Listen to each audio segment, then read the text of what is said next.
full of groupthink until now.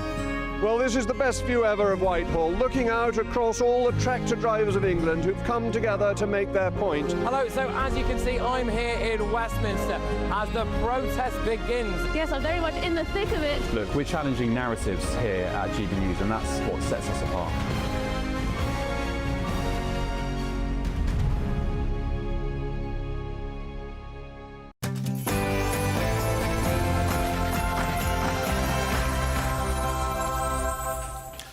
Well, we've had a very busy day of it here in our Paddington studios in London, but let's take you stateside now for the wonderful Bev Turner, who's going to be doing the Late Show live for you from midnight until 2 a.m. from Washington, D.C. Bev.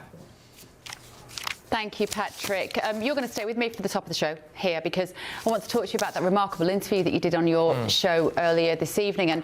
And for anybody that's just tuning in now at midnight, maybe you've been out on your Christmas do, you missed a remarkable section of television this evening because, Patrick, just tell people who it was that you got to speak to, and I'll tell you my impressions of it as well because I know we're going to look at a few clips. Yeah, absolutely. Well, thank you, Bev. So, look, obviously we've been hearing a huge amount recently about asylum seeker and illegal migrant sex attacks in Britain. But what you don't ever hear from, really, is the victim and the survivor. And that was until tonight. So brave Abby, 19 years old. It must be said that she does look quite a bit younger than 19. She is 19 years old. Yes, she came forward, her and her family, because they wanted to tell her story, the impact it's had on her life, but also what they want done now. You know, they want deportation. They want the Prime Minister to get a grip, really, of the situation and just talk about how it's affected her and try to prevent it from affecting other people as well, you know. So yeah, we spoke to Abby and her mum, actually, Stacey, just incredibly brave, really, bless them. So yeah, we'll play a couple of clips from that. I think at the top of your show, actually, Bev, so people will be able to catch up with that. Yeah. OK, all right, we're going to be having that conversation in a little while. And but first of all, hand over to me and I'll let everybody else know what's going on. This is The Late Show Live with me, Bev Turner.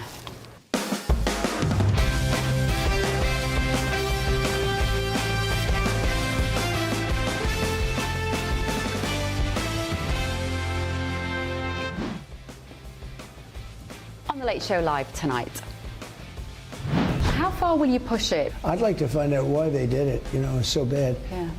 Who thinks like this? And I wonder if they've done it. We'll find this out. You know, the nice part about litigation is we'll find out how many times have they done it to other people.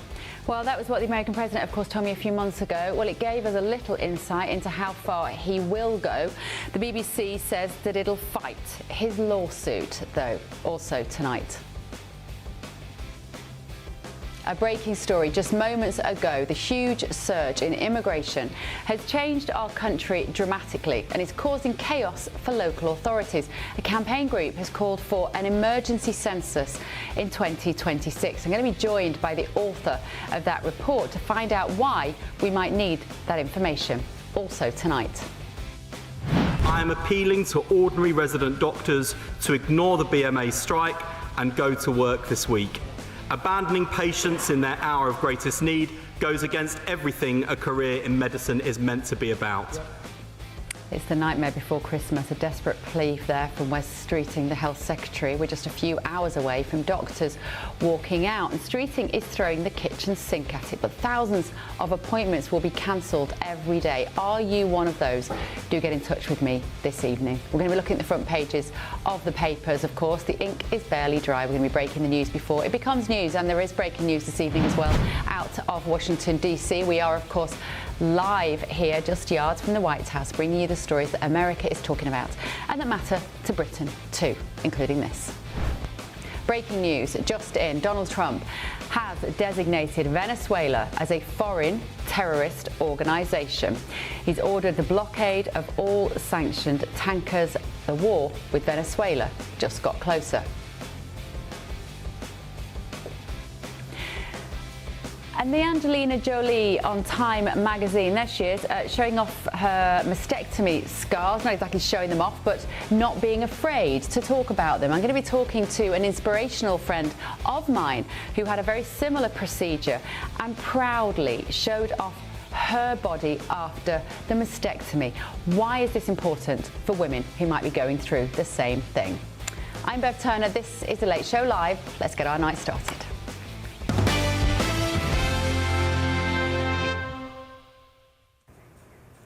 So let's start now at the top of the show to that interview conducted by GB News' very own Patrick Christie. Patrick has spoken to the victim of a sexual assault by an asylum seeker. It was an emotional interview. She told her story and she waived her anonymity. So let's talk to Patrick. Now, Patrick, we were just discussing this before I gave all our viewers and listeners the menu of what's coming up on the show tonight. First of all, how easy was it to get her to give her story to GB News and to you? Because it's incredibly unusual. Yeah, well, it's important to say that this has all come from the family, OK? And it's all come from Abby. She reached out, or her family reached out, really, through an intermediary about 3 or 4 weeks ago. We started having a conversation then. We did have a conversation. I've checked in most days since. We went round and we filmed the footage that you saw tonight about a week ago as well. You know, we've been there to support the family throughout. We've put certain measures in place as well. You know, and crucially, you know, I hope, you know, they would feel that we'd given them enough time to, you know, change their minds if they didn't want to do it. It's a big thing. Everyone has a lifelong right to anonymity if you are the victim or a survivor of a sexual assault or a sexual crime, and it's a big thing to do. But look, Abby and her mum were absolutely adamant about coming forward to talk about this. They wanted to say. The main thing for Abby was that she hadn't had her day in court. This guy is an Iranian asylum seeker, had pleaded guilty at the last minute to 4 counts of sexual assault, just as she was kind of on her way to court to face it, really, and for it to go to trial. So she feels as though throughout this entire process she's not had a voice, and that this was an opportunity for her to have a voice. She also feels that she's reading and hearing about all these different cases that have been happening, you know, seems like every single day now, for goodness knows how long, and that she is one of them, and that she wanted the opportunity to put a face to some of the headlines that you're seeing, because she doesn't think that maybe it's having enough impact, really. I mean, look, I'm going to throw to one of the clips here, Bev. You know, she had quite a powerful message anyway to the Prime Minister and the Home Secretary, Shabana Mahmood, and also speaking more widely to people who like to say, well, look, as bad as these sexual assaults against British girls and teenagers and young women are, oh, well, they are as a vanishingly small number, you know, in the grand scheme of things. Anyway, Abby had a message to the Prime Minister about this. I think there is quite a good chance that people like the Home Secretary and the Prime Minister will watch this interview and they will have heard what you've had to say, and they'll have seen your bravery and courage in coming forward and talking about this devastating incident and the consequences that it's had for you. Yeah. If Sir Keir Starmer, the Prime Minister, or Shabana Mahmood, the Home Secretary, were here in this room now, what would you say to them? I'd want them to maybe rethink how much they're letting in, because, you know, it's affecting so many people, including myself, and it's only until, you know, not everyone gets this chance to speak up and get that message out there. I'm not the only one this has happened to. It's happened to so many people, but I'm just lucky enough to get this chance, so I just want them to really understand that these things do happen, and this is the result of it. And, you know, they might just think it's, you know, for housing, letting them in, you know, doing a good thing, but really in the end of it, it's not. It's putting people at danger, your own people at danger in their own country, and I don't think it's fair. You know, I think we should, you know, understand the severity of the situation and realise that it's not always positive, and these horrible things do happen to people like myself and many other people in this world. So I would want them to really understand that, you know, it's not all great, and that they should really understand that it ends up quite nasty sometimes. Yeah, indeed. I mean, there was a lot that Abby said. She detailed how she felt as though that the individual in question there had more support than she did, that he appeared to have been given accommodation by Christian charity. He's Iranian, you know, maybe one of that cohort of people that is claiming to have converted to Christianity in order to not be sent back to Iran. You know, and obviously, if that is the case, he's not exactly behaved in a very Christian way, has he? Lurking in a predatory sense outside a bar / local nightclub at 2 or 3 in the morning, waiting for someone like Abby, who, let's be honest, she's 19, right? She looks younger, doesn't she, really? She does. And that I think says a lot as well. So we've got, yeah, so that was some of it anyway, yeah. Yeah, and it was such a difficult watch, Patrick, because she looks so young and because she's 19. And I know that there are people who are going to say, you know what, she'd come out, she'd had a drink, she was running around with her mates, she shouldn't have been there at that time. No, hard no. As a woman in the UK, frankly, if you want to walk down the street naked at 2 o'clock in the morning, you should be able to do so without being dragged into a bush and sexually assaulted. Fact. Yeah. It is never the woman's fault. It is never the woman's fault because she's had a few drinks and she's running around a park with her mates at 2 o'clock in the morning. That is the kind of message we have to get out to people, that this was this man behaving in a way that we cannot tolerate in the UK, and raising that question of whether that naive compassion by some of those charities is well directed or not. And if they are going to welcome people over, let's just make sure they understand the norms of the UK and that is not acceptable. So well done to you, Patrick, and well done to Abby and her mum and her family, because I think she's done the most remarkable thing by talking to you. And as you said, giving a voice to the people who we don't normally hear. And let's remember, there are women who are not even here to tell their stories after they've been assaulted and actually lost their lives at the hands of men who've been given permission to stay in our country from well-meaning people. So well done, Patrick. All right, Pep. Right. Thank you, my friend. If anybody wants to see that interview, of course, you can catch up on the app or on our YouTube site as well. You can watch the whole interview on Patrick Christie's tonight. Right, our top story here in DC. The BBC is going to vigorously defend itself against a $10 billion lawsuit filed by President Donald Trump. Trump claims the broadcaster defamed him by intentionally and maliciously editing a panorama documentary about his speech on the 6th of January 2021, shortly before the attack on the US Capitol. In a little while, you'll be seeing I'm suing the BBC for putting words in my mouth, literally. They put words in my mouth. They had me saying things that I never said coming out. I guess they used AI or something. So we'll be bringing that lawsuit. A lot of people are asking, when are you bringing that lawsuit? Even the media can't believe that one. They actually put terrible words in my mouth having to do with January 6th that I didn't say. It was yesterday, and then when we were on air last night on the Late Show Live, we heard that the lawsuit had been filed. The BBC has acknowledged an error of judgment in the edit and previously apologised, but today they have said, as we have made clear previously, we will be defending this case. We are not going to make further comment on ongoing legal proceedings. So how do you feel about licence fee payers' money being used to fight this? Let me know your thoughts. Visit gbnews.com/your say. But let's speak now to a true expert on this matter. It's defamation law attorney Trey Lavelle and Newsmax presenter as well, Bob Brooks. So thank you both so much for joining me. Trey, you are based in Florida, and this is where Donald Trump has chosen to file his lawsuit. Why, Trey, has he chosen Florida? Domicile. With the Mar-a-Lago. And Florida has a 2-year statute of limitations, so he can file within the statute. It's not going to be banned. Whereas in the UK, there's a 1 year, so that prevented him from filing over there in the UK. So it's really based on jurisdictional reasons. Okay, and what are the strengths of his case? So the strengths of President Trump's case are a couple things. First of all, it seems to be clearly fabricated. You know, the editors and the producers of the Panorama documentary took 2 separate portions of the speech, put them together. They were about an hour apart, and really made it seem like he was inciting violence. And that could be misrepresentative of what the speech was. It could be, you know, he's alleging that it's false, untrue. And so certainly there seems to be some intentional misrepresentation, editing, fabrication going on here, which they knew what they were doing. Okay, but what weaknesses might he have, Trey? Is it going to be quite difficult to prove there was harm to his reputation when he won the election a week later? You know, yeah, I do think damages are going to be an issue here because, you know, whether or not the document was defamatory, there has to be, you know, resulting damage. And the fact that it wasn't broadcast in the United States, the citizenry or the electorate didn't see it, and certainly didn't have an effect on the election.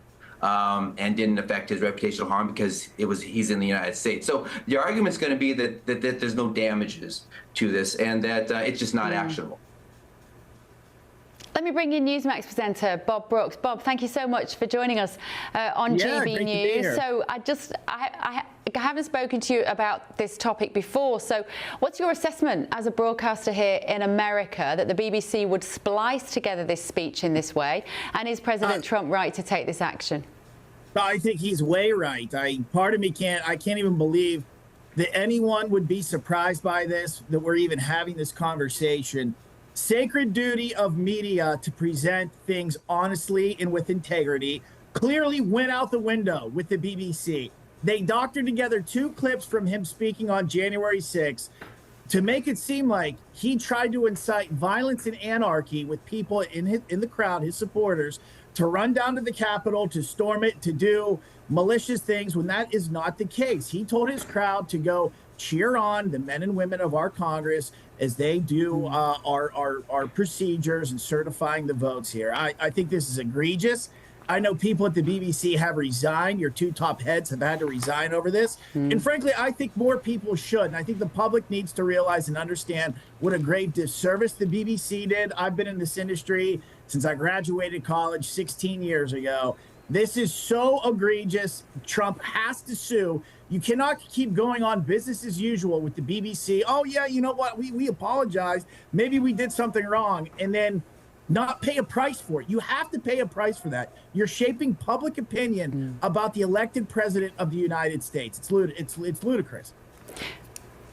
Now, Trey, of course, the BBC would say, well, you take the documentary as a whole, it was 60 minutes long, and we don't have adverts on the BBC yet. President Trump might be making them forced to change that. But actually, it's 60 minutes, and they might say, well, the whole of this documentary portrayed a much more balanced aspect of him as a person and the second election that he was running for. Would they have a case to argue that when you've got such a deliberate edit that does change the narrative in that moment?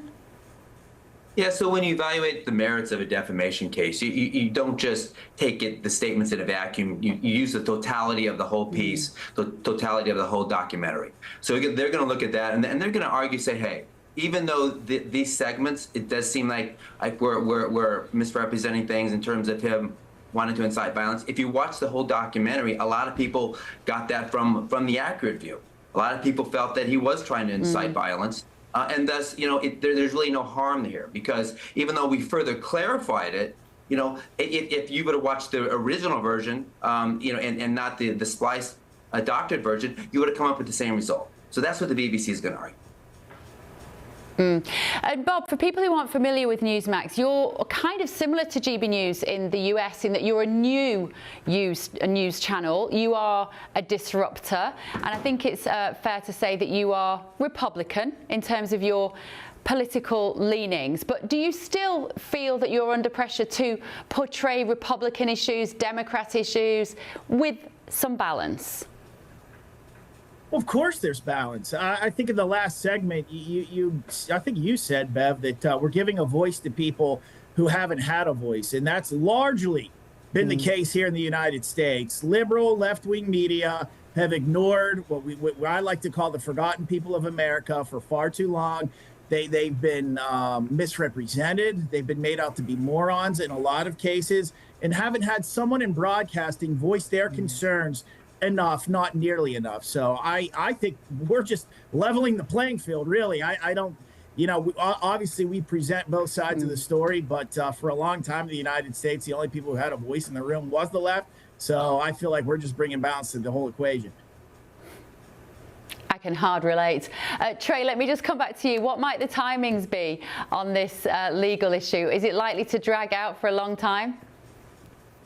I think it's going to drag out for a while. I mean, there's a certain period of time where the BBC has to respond. They're going to try to get it dismissed. There's a couple claims. There's a defamation claim, and then there's an unfair business practices claim, which they're also going to try to get dismissed. So it's going to go through what we call motion practice to see what causes of action are left, if any. And then, if the lawsuit survives, it's going to go through discovery. And we're going to get to the mental state and exactly what happened with the editing. So these go slow, and we can expect, a year, 2 years for trial. Bev, can I just add, that is a long time for the BBC. Go on, Bob. I never in my right mind would dare to splice together 2 sound bites of the president of the United States or your prime minister or another elected official somewhere in the world making something up. The BBC made something up, and now they got caught, and now you're going to have to pay a price for it. This is simple, at least the way I see it. Yeah, well, that's certainly the way the president sees it as well. So it will be fascinating to watch it unfold. Trey Lavelle there, defamation law attorney, and Newsmax presenter Bob Brooks. Gentlemen, thank you so much for joining us on The Late Show Live. Delighted to say that in my studio this evening, former aide to Margaret Thatcher, familiar face to you, Niall Gardner. Good evening, Niall. And political analyst Eric Ham, another familiar face to GB News viewers now. Right, Niall, we were talking, I think, to each other just after this story broke initially in the Telegraph. And in fact, we're going to have one of the Telegraph journalists on the programme a little bit later on in the show as well. It's taken a while to actually file the defamation suit. Your feelings now that he has? Well, I think, firstly, this is the right thing for the president to do. What the BBC did was absolutely outrageous. It was unethical, and it's absolutely shocking. And so the president is holding the BBC to account. I think there are a large number of people in the UK who would actually strongly support what the president is doing, because the BBC has behaved with impunity for many, many decades. Also, there's a great deal of political bias in the BBC against conservatives, against US conservative presidents, and so what President Trump is doing, I think is absolutely right what he's doing, and so I fully support what the president's doing. I hope he wins. Eric, do you hope he wins? Do you hope he wins a settlement? Look, if we're talking about defamation of character, this is a man who has been impeached twice. He has been convicted of 11 felonies. He has been found liable for sexual assault. He has gone after Gold Star families, the physically handicapped, women, the infirm, and victims of violence. So I think Donald Trump will actually have a very, very difficult time actually making the argument that his character has actually been defamed, because I think Donald Trump has done that himself over the last 8 years. Niall? I disagree with that, and this is about the broader issue of ethics in journalism, and the BBC, of course, has behaved in an absolutely despicable fashion. You've seen the resignation of several of the key top figures at the BBC over what is a huge scandal, and I think that the American people will be cheering on President Trump here, and I think a lot of British people will be as well, and if justice prevails, President Trump will win. Yeah. OK, let us know your thoughts at home. gbnews.com/your say. Still to come this evening on The Late Show Live. An influential campaign group is calling for an emergency census in England next year amid soaring immigration, with the plan backed by some senior political figures. We're going to be talking to the author of the report in just a moment. Don't go anywhere. This is The Late Show Live, only on GB News.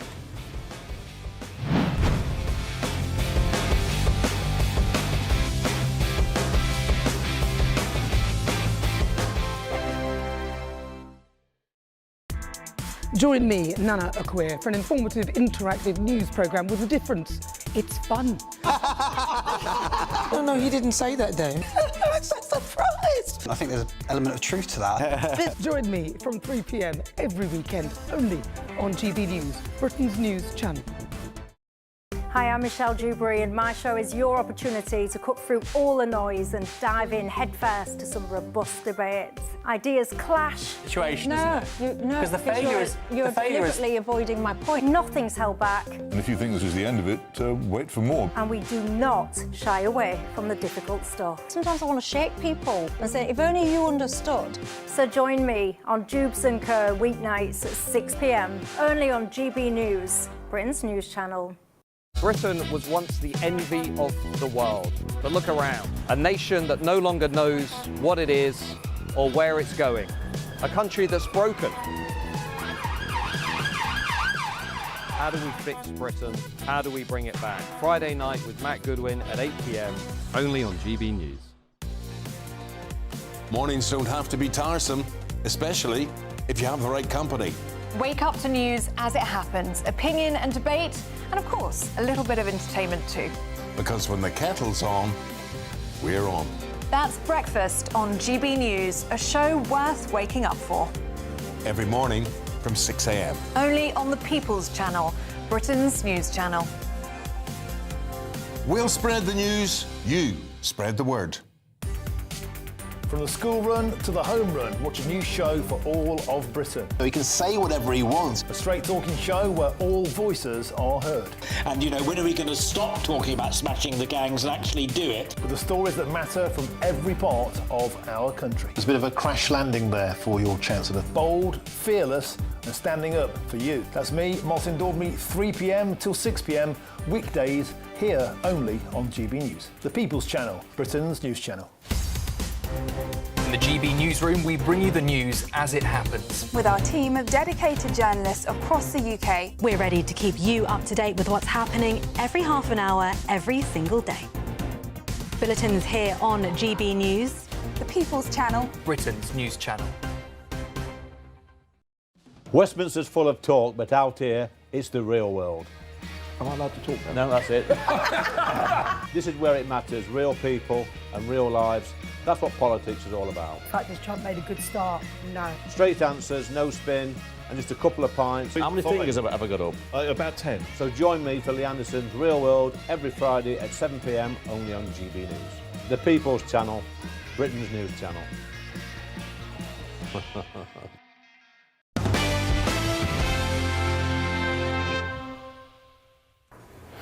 Welcome back to The Late Show Live with me, Bev Turner. So, according to a brand new report, we need an emergency census because of the huge surge in immigration over the last few years, which has caused havoc with our fundamental services. And that is essentially what the think tank Policy Exchange is saying. This report has revealed unprecedented population change since the last census in 2021. It's left authorities working with outdated data. And researchers are warning that this could be worsening the pressure on housing, schools, at the NHS and so on. So let's talk now to the author of the report, Dr. Rakib Ehsan. Evening, Rakib. Good to see you again. Now then, what are the main conclusions from this report? You wrote it. What should we be worried about? Well, I think, Bev, we really have to be concerned by the degree of population growth, specifically in England, since the last census. The last census, which covered England, along with Wales, was back in March 2021. But since that census, we received in the region of 4.8 million migrants in the shape of long-term international migration. So with that unprecedented levels of immigration that we've received, we have a population which has much changed. There's been considerable amounts of ethnic, racial and religious diversification. And as you mentioned there, in some parts of the country, the pace of population growth has been extraordinary. If you look between June 2021 to June 2024, in the city of Preston, the population has increased by 10%, over 10%. So that is bound to place considerable pressure on critical forms of infrastructure.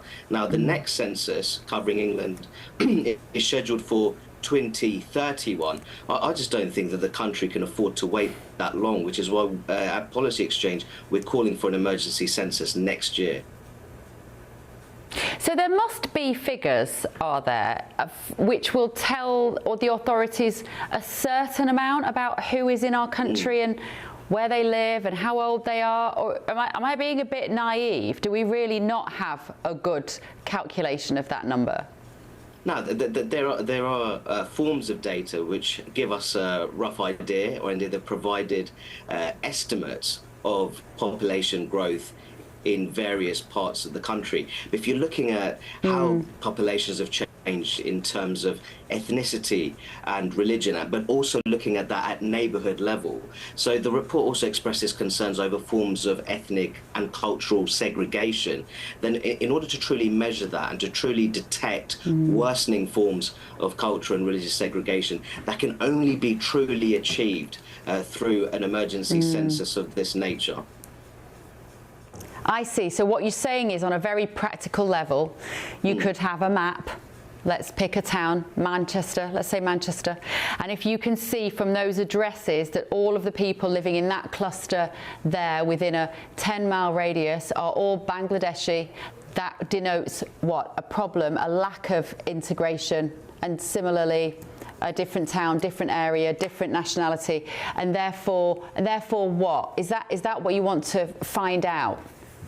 Well, I think that traditionally the UK has been known as a relatively successful democracy in terms of being a multi-ethnic, multiracial, multi-faith democracy. But I have to say, because of recent levels of immigration and the pressure that's putting on public services, and also the integration challenges that we face, I think that reputation is very much at stake. I don't think we can convincingly make that claim.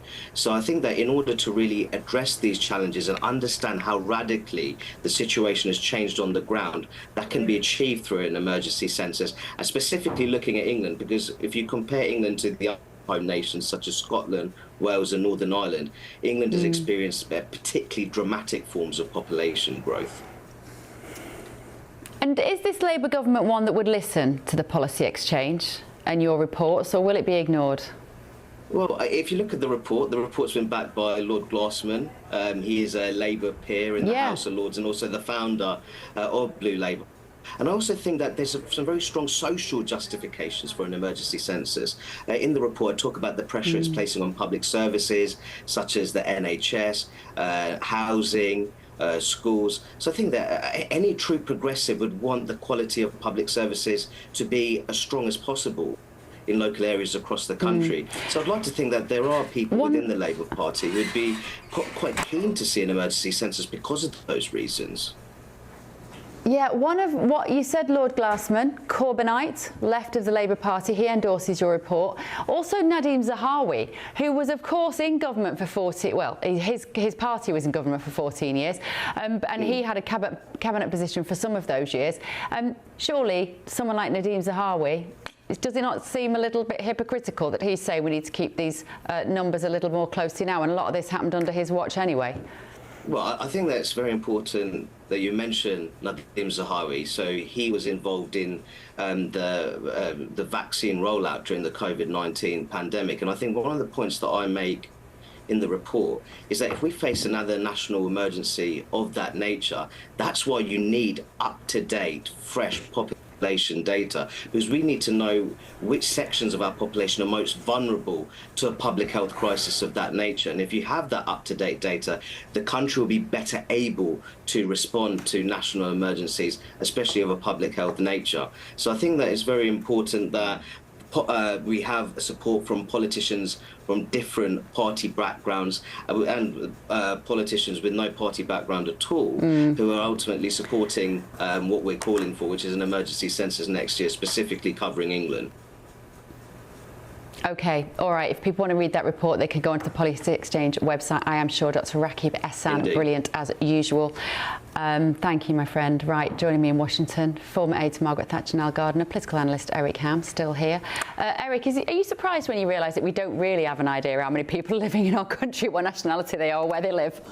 No, not at all. I mean, I think that's until this year, that's actually been one of the problems that has vexed administrations and political leaders for decades now, in terms of people who have been here for years, and we still have no idea who they are, how long they've been here, and more importantly, what is the actual viable pathway to citizenship so that they can actually be registered and be a legal part of this country. And so I think that has been a struggle, I think, for democracies for quite some time, and we're still struggling with how to actually try to fix that problem. I thought actually Rakim gave a very compelling argument there, Niall, as to why we do need to have a better understanding in 2031. I'm sorry, that's way too far off. It's way too late, and I think this is great work actually by Policy Exchange. It's really important.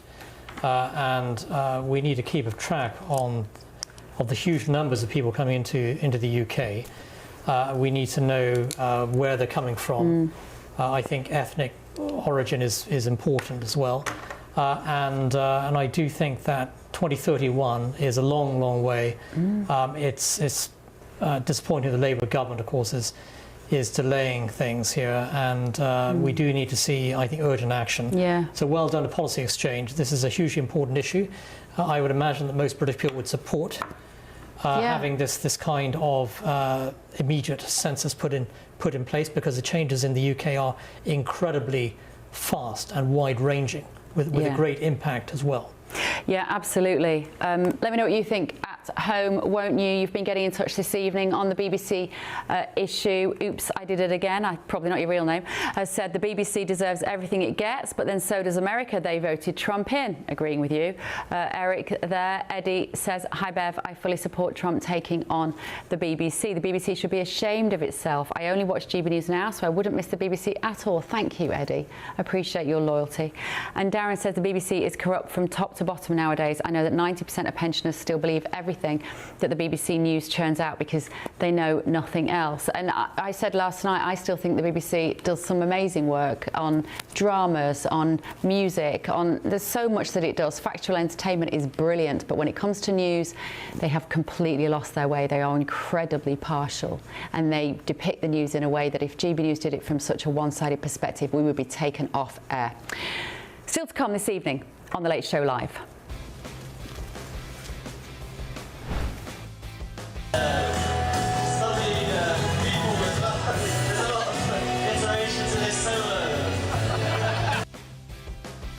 Well, that's clearly footage from the summer, but doctors are going to walk out in just a few hours. It's going to be a little bit colder on the picket line now. Thousands of NHS appointments are set to be cancelled every day that they are on strike. Are you one of them? Let me know. This is The Late Show Live, only on GB News.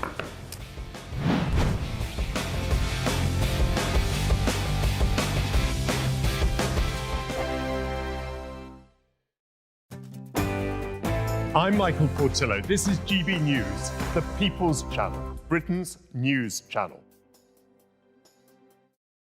Westminster, the ultimate clique. And you're fighting like rats in a sack. But here on the Camilla Tominey Show, we ask the questions the establishment media is too scared to ask. OK, let me ask you a straight question, because I know you're a straight-talking politician. Whether it's net zero, illegal immigration or law and order, nothing is off limits. You had the power then.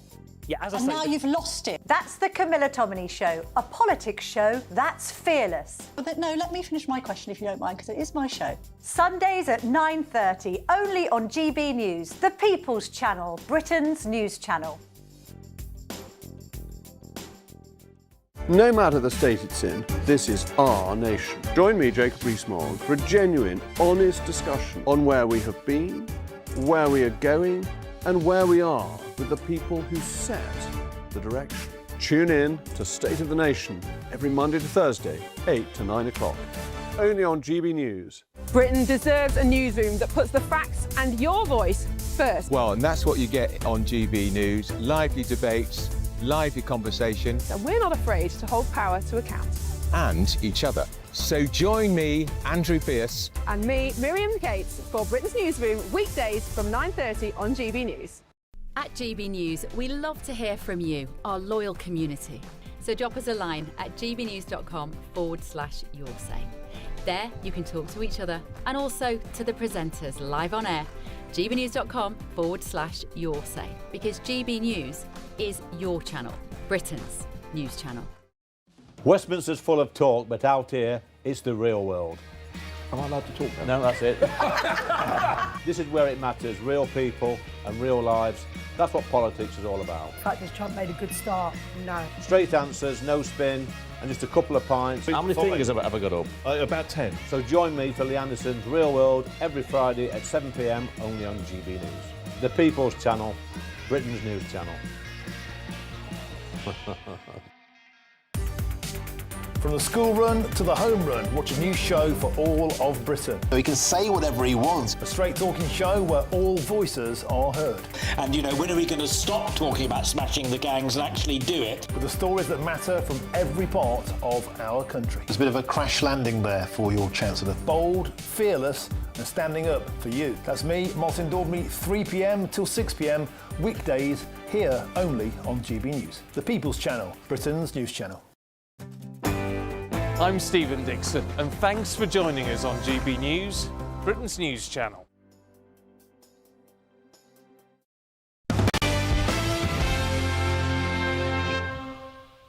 Welcome back. Welcome back to The Late Show Live with me, Bev Turner. Now, the Prime Minister has urged doctors to push back against the British Medical Association, describing the strike this week as self-indulgent, irresponsible and dangerous. Health Secretary Wes Streeting has called resident doctors to ignore the BMA strike altogether. It is now clear what these strikes are really about. The BMA's fantasy demand for another 26% pay rise on top of the 28.9% they have already received. Since this strike represents a different magnitude of risk to previous industrial action, I am appealing to ordinary resident doctors to ignore the BMA strike and go to work this week. Abandoning patients in their hour of greatest need goes against everything a career in medicine is meant to be about. So that is the Health Secretary and wannabe Prime Minister there, Wes Streeting, and resident doctors have confirmed that they will walk out for 5 days from Wednesday. So actually that's in about 6.5 hours time for you there in the UK. Of course, there's a flu outbreak going on at the moment. They overwhelmingly voted to reject a new offer from the government, but new Conservative analysis shows that Labour's weak stance on militant unions is costing the NHS almost 9,000 appointments per strike day, which is a stunning figure. So let's talk now to patient leader with the campaign group Just Treatment, Matthew Hulbert. Matthew, thank you very much for joining me. What a bleak number that is, 9,000 appointments missed every strike day. Now, first of all, just tell us, who are Just Treatment and how did you get involved, Matthew? Well, great to be with you, Bev. Thank you. Fantastic show. Yeah, so very sadly, tragically, I lost my mum in 2022 in July. She died 2 days after waiting 11 hours, Bev, for an ambulance after a fall at home. Just to say, lots of people say, why didn't you just take her to the hospital? She said she'd hurt her rib, so the advice was not to do that. So I waited with her for all of those 11 painful hours, which I'll never forget for the rest of my life. As I say, she died 2 days later. And ever since then, I've been campaigning with the campaign group Just Treatment for a better NHS. I still believe in the NHS. I still believe in, free at the point of use healthcare. But our view is, Bev, and I know this might, your viewers and listeners may not agree with this, but our view is that actually, I'm afraid we need more investment into the NHS. We are well below other European countries in terms of health investment. So is Just Treatment a campaign group then that wants you to, it sounds really basic, but prioritise the needs of patients as opposed to the layers of bureaucracy which drain the NHS of its resources? We certainly put patients first and believe, again, that seems such a basic statement. You're quite right there, Bev. Just in terms of the resident doctors, I shouldn't call them junior anymore, the resident doctors, let's just get a couple more facts out there, shall we? In the past 17 years, they've had a 20% pay cut.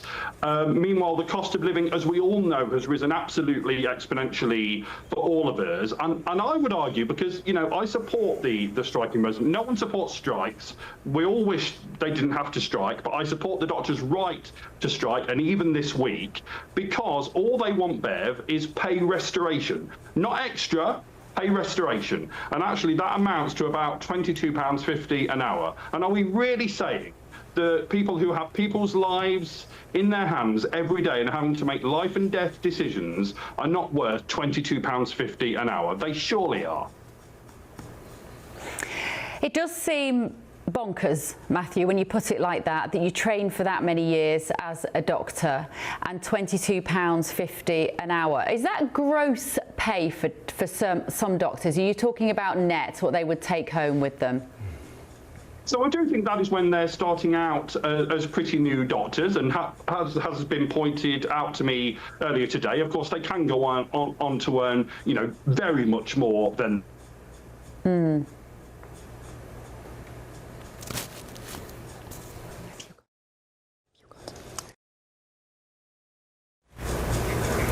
I think we've lost Matthew, unfortunately. I was enjoying that conversation. What a shame.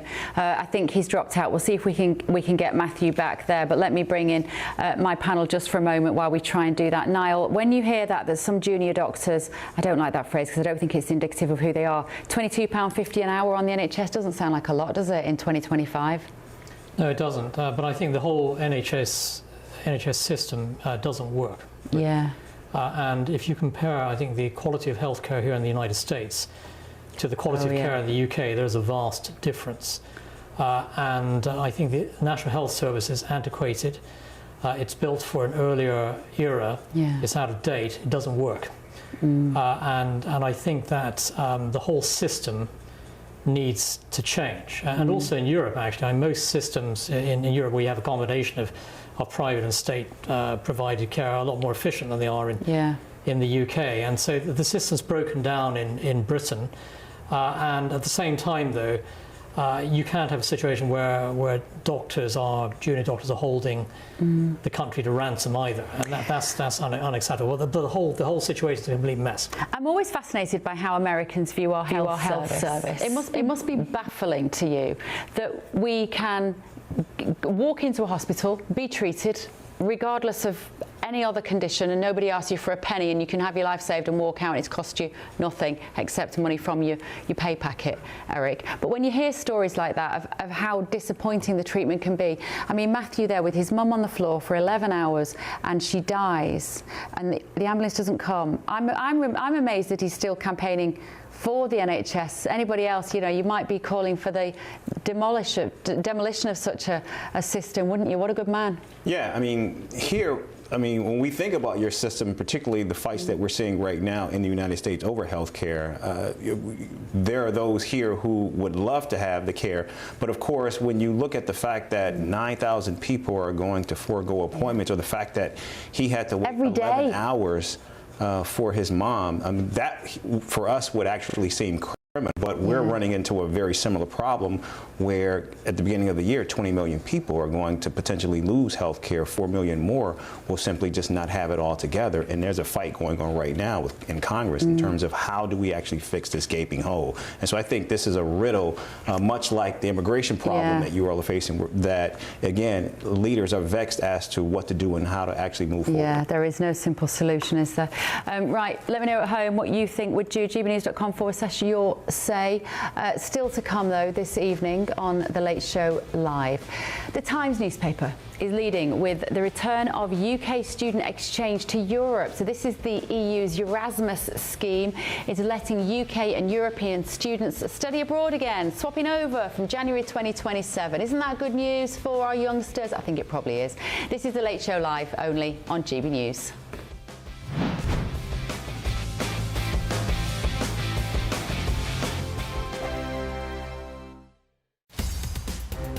In the GB Newsroom, we bring you the news as it happens. With our team of dedicated journalists across the UK, we're ready to keep you up to date with what's happening every half an hour, every single day. Bulletins here on GB News, the People's Channel, Britain's news channel. Mornings don't have to be tiresome, especially if you have the right company. Wake up to news as it happens, opinion and debate, and of course, a little bit of entertainment too. Because when the kettle's on, we're on. That's Breakfast on GB News, a show worth waking up for.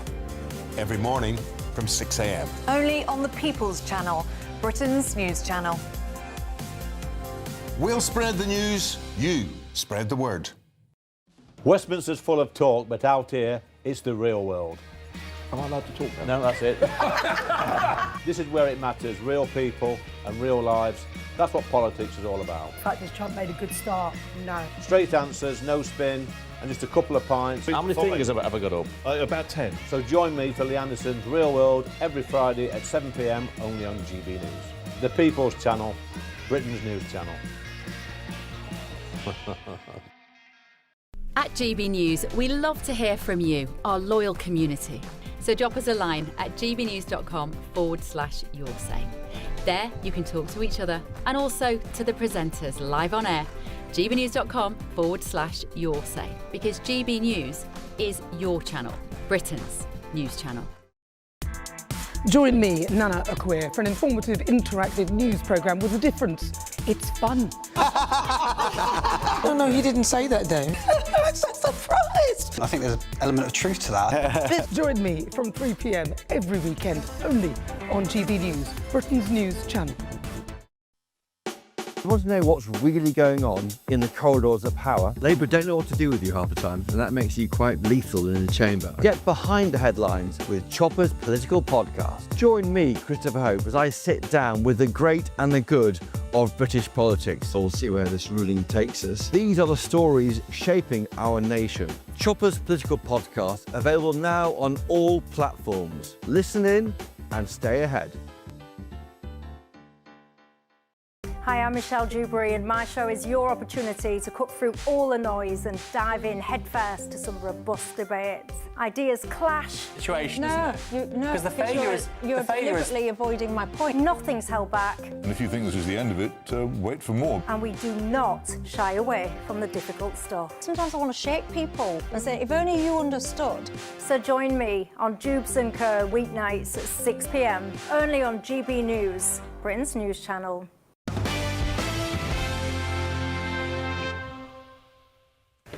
Welcome back to The Late Show Live with me, Bev Turner. Now, let's have a look at the front pages of some of the papers, shall we, for your day there in the UK, tomorrow for us here in DC. This is the front page of the Metro. Christmas gift for an NHS angel. This is a strange front page. It's a new mum rewarded for her sacrifices. She's a nurse, I think, who's worked for the NHS for several years. Wonderful, marvellous, very strange front page.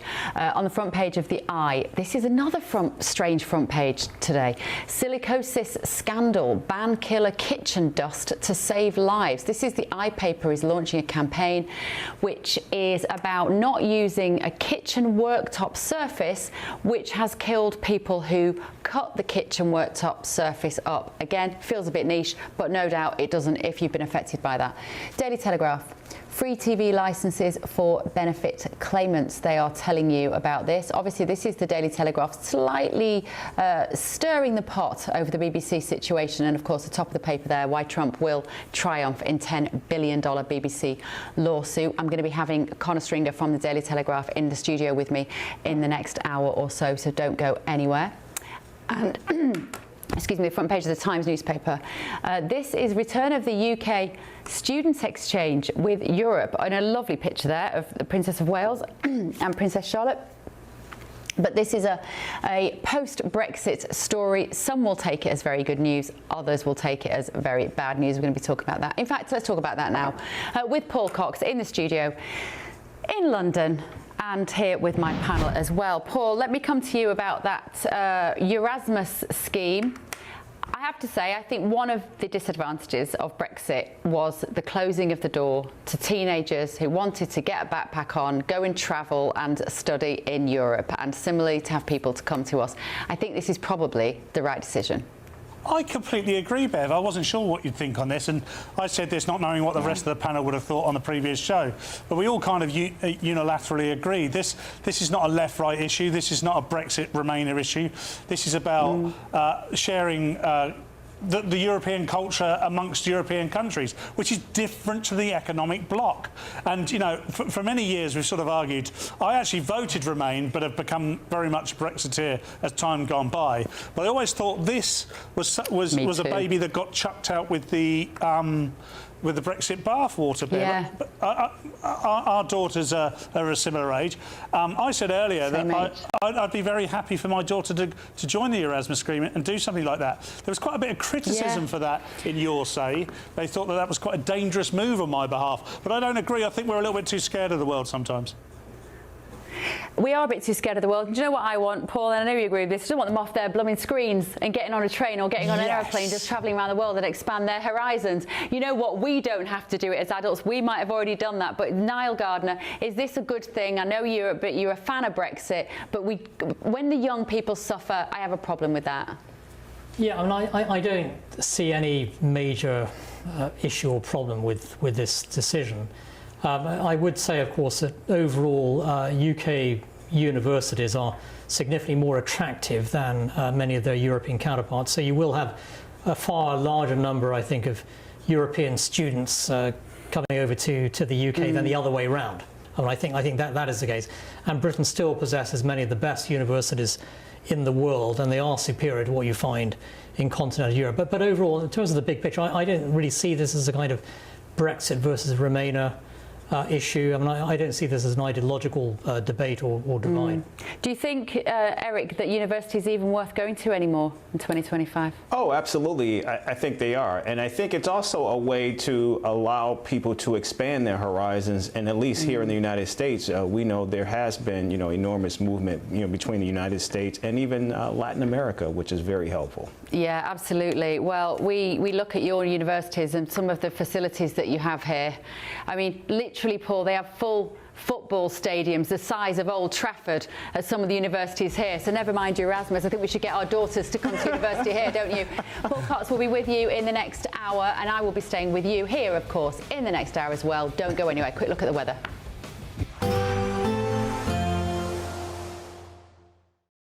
Today, clouds overhead. Total zen within. Boxed Solar sponsors the weather on GB News.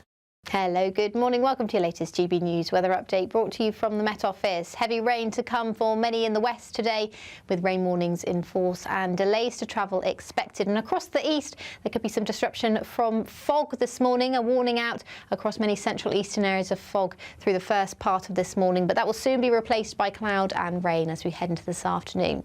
The rain will turn particularly heavy across western areas, parts of Wales, northwest England, western Scotland, southwestern areas of England as well, seeing some very heavy rain. There could be some gusty winds around as well. A milder day on the whole, but very little in the way of sunshine to make the most of those milder temperatures. The rain continues into this evening. There's still a warning in force. We're likely to see quite a lot of water on the roads, particularly across parts of Cornwall and Devon, as well as South Wales, where we've seen a lot of rain over the past couple of weeks. Slightly drier across parts of the far northwest by the time we get to this evening, but there will still be some showers, some of these quite heavy. There's a risk of hail in there too, and some very wet weather across southern areas of Scotland. Across the far east, it will be somewhat drier, but a lot of cloud around, and it could be quite misty and murky. That rain very slowly pushes eastwards overnight tonight, and it will actually return up from the south by the time we head into Thursday. But before then, some clearer skies to come for the northern portion of the UK, Northern Ireland and Scotland, seeing plenty of dry weather overnight. A lot of cloud elsewhere, and as I said, it's going to be quite a murky night. A lot of low cloud lingering. The rain pushes back up from the south through Thursday morning, bringing some very wet weather to southern counties of England, and then once again it's parts of South Wales and southwestern England that will see the heaviest rain throughout Thursday. So there's further disruption to travel expected, more warnings in force. That rain will slowly push northwards, but we are expecting a very damp couple of days, so please keep an eye on the forecast. Bye-bye. Today, clouds overhead. Total zen within. Boxed Solar sponsors the weather on GB News.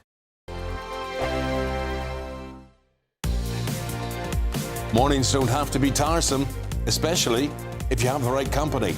Wake up to news as it happens, opinion and debate, and of course, a little bit of entertainment too.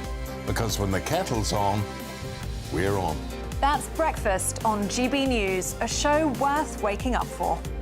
Every morning from 6 a.m. Only on the People's Channel, Britain's news channel. We'll spread the news, you spread the word. Hi, I'm Michelle Dewberry, and my show is your opportunity to cut through all the noise and dive in headfirst to some robust debates. Ideas clash. Situation, No, isn't it? no, Because the failure is you're deliberately avoiding my point. Nothing's held back, And if you think this is the end of it, wait for more. and we do not shy away from the difficult stuff. Sometimes I want to shake people and say, if only you understood. So join me on Jubes and Kerr weeknights at 6 p.m. only on GB News, Britain's news channel. Join me, Nana Akwe, for an informative, interactive news programme with a difference. It's fun. No, he didn't say that, Dave. I'm so surprised. I think there's an element of truth to that. Join me from 3 p.m. every weekend, only on GB News, Britain's news channel. At GB News, we love to hear from you, our loyal community. So drop us a line at gbnews.com/yoursay. There you can talk to each other and also to the presenters live on air. gbnews.com/yoursay, because GB News is your channel, Britain's news channel. Westminster, the ultimate clique. And you're fighting like rats in a sack. But here on the Camilla Tominey Show, we ask the questions the establishment media is too scared to ask. OK, let me ask you a straight question, because I know you're a straight-talking politician. Whether it's net zero, illegal immigration or law and order, nothing is off limits. You had the power then. Yeah, as I and say, now you've lost it. That's the Camilla Tominey Show, a politics show that's fearless. No, let me finish my question if you don't mind, because it is my show. Sundays at 9:30, only on GB News, the People's Channel, Britain's news channel. From the school run to the home run, watch a new show for all of Britain. He can say whatever he wants. A straight talking show where all voices are heard. And, you know, when are we going to stop talking about smashing the gangs and actually do it? With the stories that matter from every part of our country. There's a bit of a crash landing there for your Chancellor. Bold, fearless and standing up for you. That's me, Martin Daubney, 3 p.m. till 6 p.m, weekdays, here only on GB News. The People's Channel, Britain's news channel. I'm Tom Harwood. This is GB News, Britain's news channel.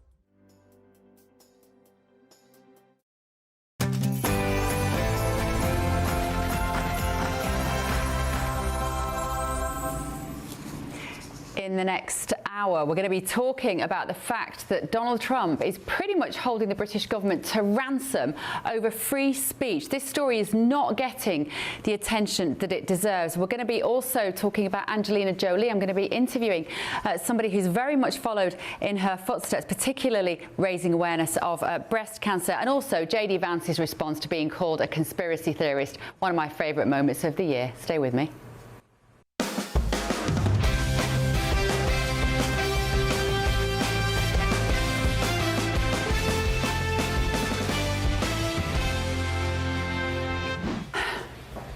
On The Late Show live tonight. And just look at what we're achieving today together. The deals and investment that you're announcing today break all records. That was during the state visit in the summer. Well, bit awkward. That deal has now been ripped up by President Trump. I'm going to be joined by the reporter who's giving us the behind-the-scenes details in just a minute. There's also this.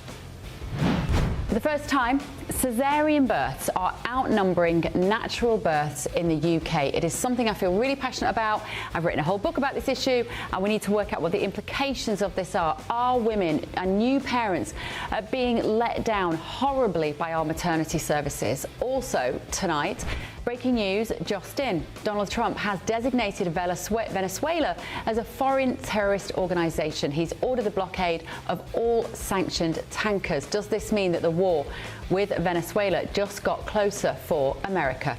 We're going to be also showing you some pictures of Angelina Jolie on the cover of Time magazine. She had a double mastectomy several years ago, but now she is talking about this issue. And I'm going to be talking to an inspirational woman, a very close friend of mine actually, who had the same procedure and proudly showed off her scars as well. Be finding out why that's useful for women going through the same thing. I'm Bev Turner. This is The Late Show Live. Welcome to the second hour. We've got all the stories we're going to be talking about later today, more debates and zero ad breaks. Stay with me.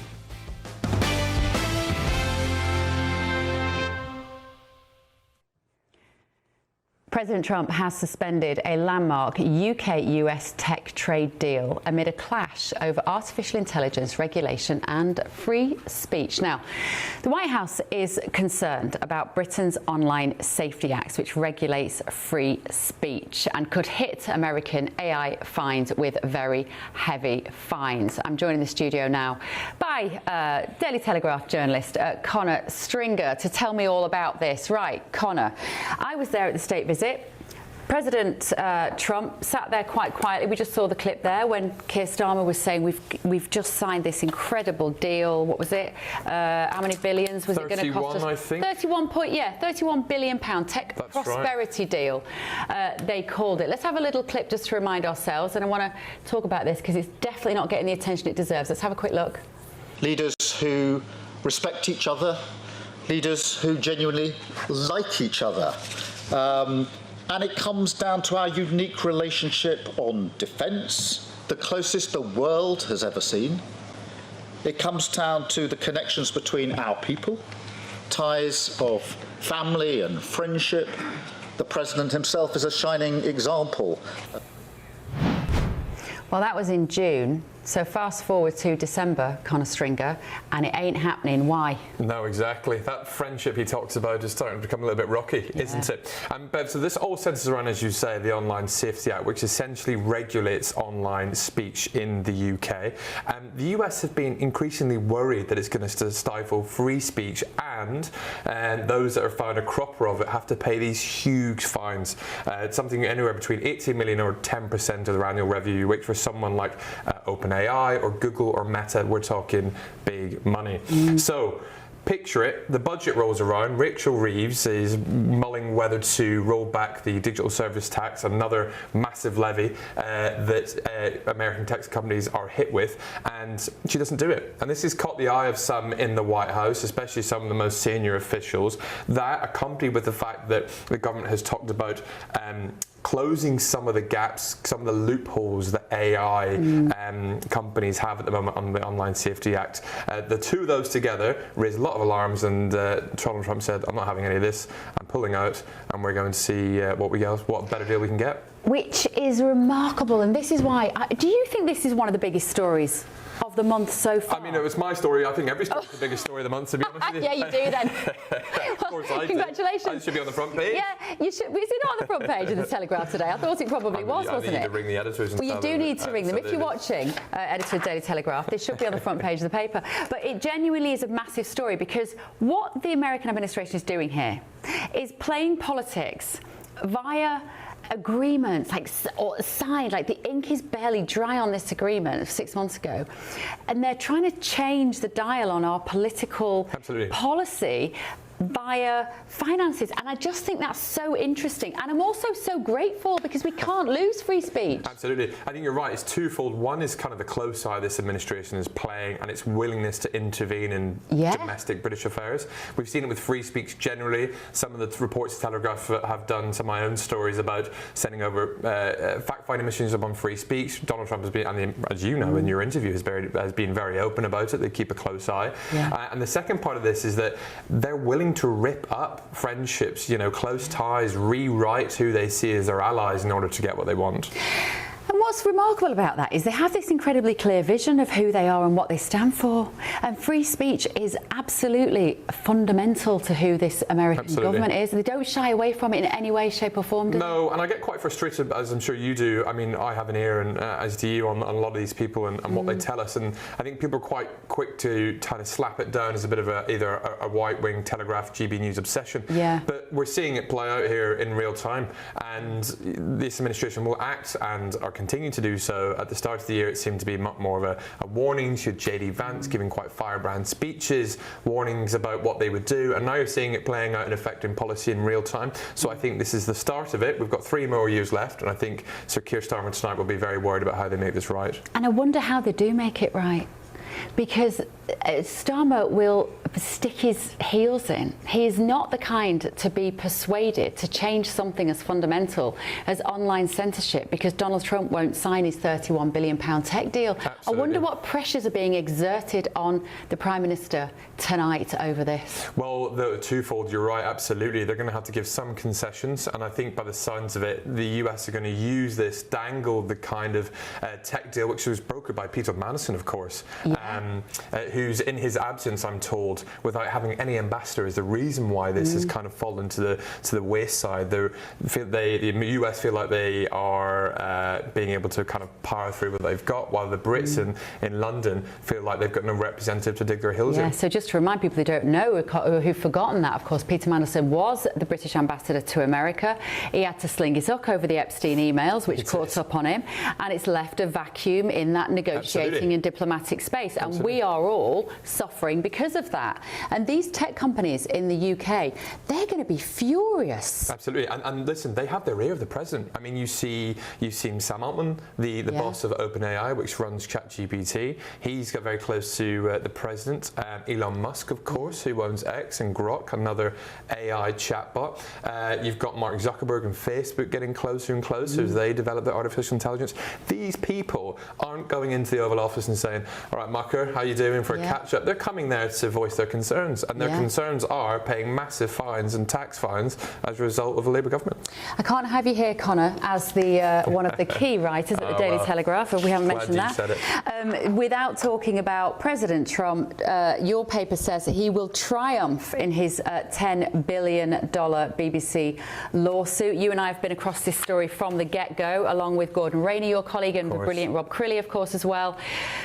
What was your reaction when you heard he was suing him for $10 billion? And then we thought it was 5. And now he's doubled, Exactly. he's doubled it in the 3 weeks we've been waiting to see how much it was. I thought it was quite extraordinary, and a sign, I think, of how serious and aggressive they're willing to, and Mr. Trump is willing to pursue this. He comes at things, he doesn't shy away from it. And I think sometimes the figure is an indication of how angry he is. You saw it with CBS. I think they settled something around 16. Was it somewhere in between? Yeah. Something million. crazy. Well, it's million though, wasn't it? Yeah, it well billion. below the billion, but he asked for something similar. So he always goes in high. I think there's an expectation they won't get that much. However, I'd see it as a sign of how angry the president is over this. And there's been another big story, which we're going to be talking about within the next 50 minutes or so that we're still on air, about the depiction of this administration in the press, which was the Vanity Fair article, which everybody in DC has been talking about today. We haven't mentioned it yet. Susie Wiles, the Chief of Staff, the most powerful woman in this town, gave a huge amount of access, by the looks of it, to Vanity Fair magazine. Mind-boggling, sir. Absolutely. Mind-boggling. 11 different sittings. Kind of stuff we would dream of. Absolutely, with the journalists. Absolutely. And they have stitched them up.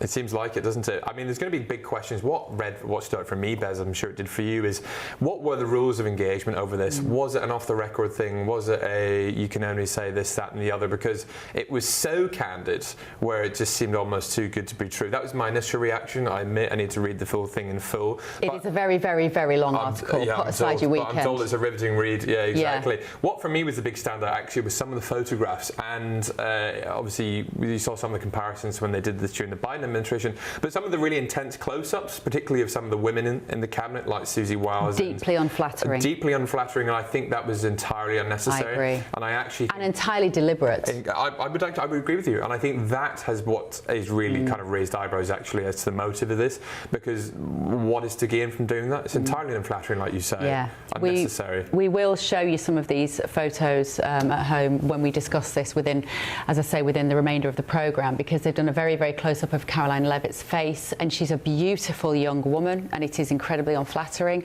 They've done a very close-up of Susie Wiles' face.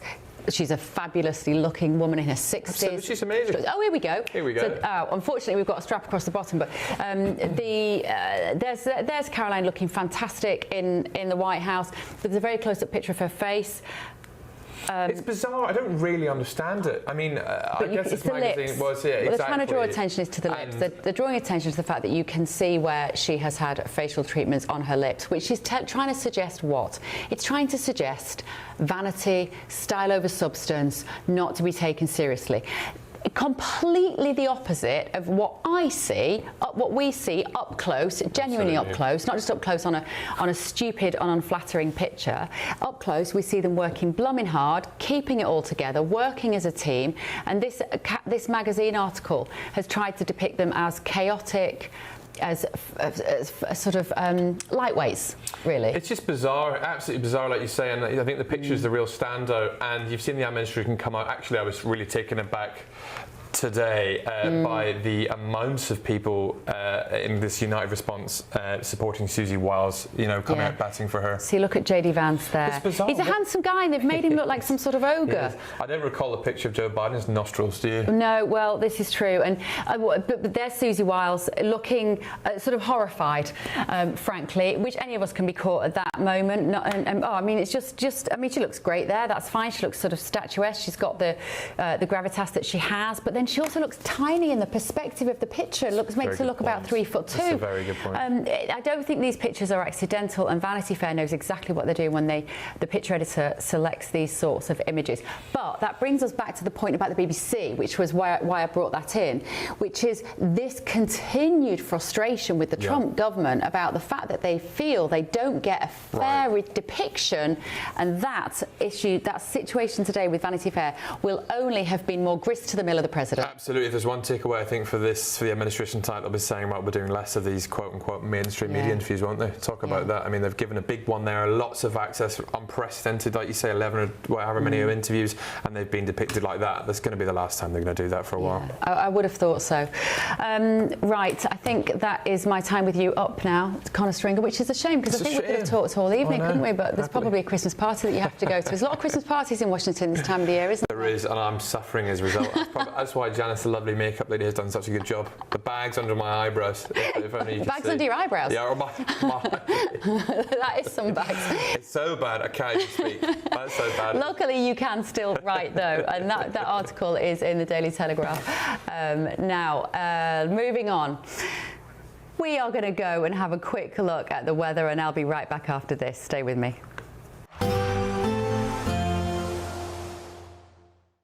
Expect warm spells with the odd rude interruption. Boxed Boilers sponsors the weather on GB News. Hello, good morning. Welcome to your latest GB News weather update brought to you from the Met Office. Heavy rain to come for many in the west today, with rain warnings in force and delays to travel expected. And across the east, there could be some disruption from fog this morning. A warning out across many central eastern areas of fog through the first part of this morning, but that will soon be replaced by cloud and rain as we head into this afternoon. The rain will turn particularly heavy across western areas, parts of Wales, northwest England, western Scotland, southwestern areas of England as well, seeing some very heavy rain. There could be some gusty winds around as well. A milder day on the whole, but very little in the way of sunshine to make the most of those milder temperatures.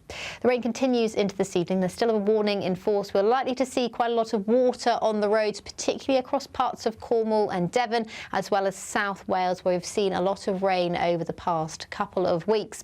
Slightly drier across parts of the far northwest by the time we get to this evening, but there will still be some showers, some of these quite heavy. There's a risk of hail in there too, and some very wet weather across southern areas of Scotland. Across the far east, it will be somewhat drier, but a lot of cloud around, and it could be quite misty and murky. That rain very slowly pushes eastwards overnight tonight, and it will actually return up from the south by the time we head into Thursday. But before then, some clearer skies to come for the northern portion of the UK, Northern Ireland and Scotland, seeing plenty of dry weather overnight. A lot of cloud elsewhere, and as I said, it's going to be quite a murky night. A lot of low cloud lingering. The rain pushes back up from the south through Thursday morning, bringing some very wet weather to southern counties of England, and then once again it's parts of South Wales and southwestern England that will see the heaviest rain throughout Thursday. So there's further disruption to travel expected, more warnings in force. That rain will slowly push northwards, but we are expecting a very damp couple of days, so please keep an eye on the forecast. Bye-bye.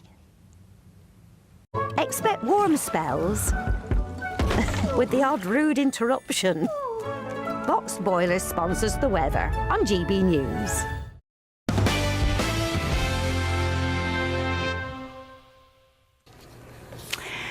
Welcome back to The Late Show Live with me, Bev Turner. Now, a huge story that we've been looking at across all of the publications today. Angelina Jolie, the actress, has revealed why she's showing her mastectomy scars for the first time. She's been talking to Time France magazine, and the actress says she wants to stand with women who've shared similar experiences and raise awareness of breast cancer prevention. She's, of course, famous for multiple movies, including Tomb Raider, and she underwent a preventative double mastectomy in 2013 after learning that she carried the BRCA1 gene, which put her at high risk of cancer. And I'm delighted to say now that I'm talking to a very good friend of mine that I've known for more than 30 years, probably that long, Claire, let's not tell everybody, former model, founder and CEO of AI, Claire, and also now international masters swimmer, Claire Farewell. Claire, thank you so much for joining me. What a joy, what a pleasure. Right, Claire, when I saw this story today, I thought you are the person that I need to talk to, because bizarrely, you and Angelina Jolie have very much tread the same path, haven't you? Almost the same time. So just tell us what happened to you. Yeah, I mean, back in 2010, I went for a first routine mammogram, and they found out that there was, something happening. And then from there, I went and had like 50 mammograms, and then I was.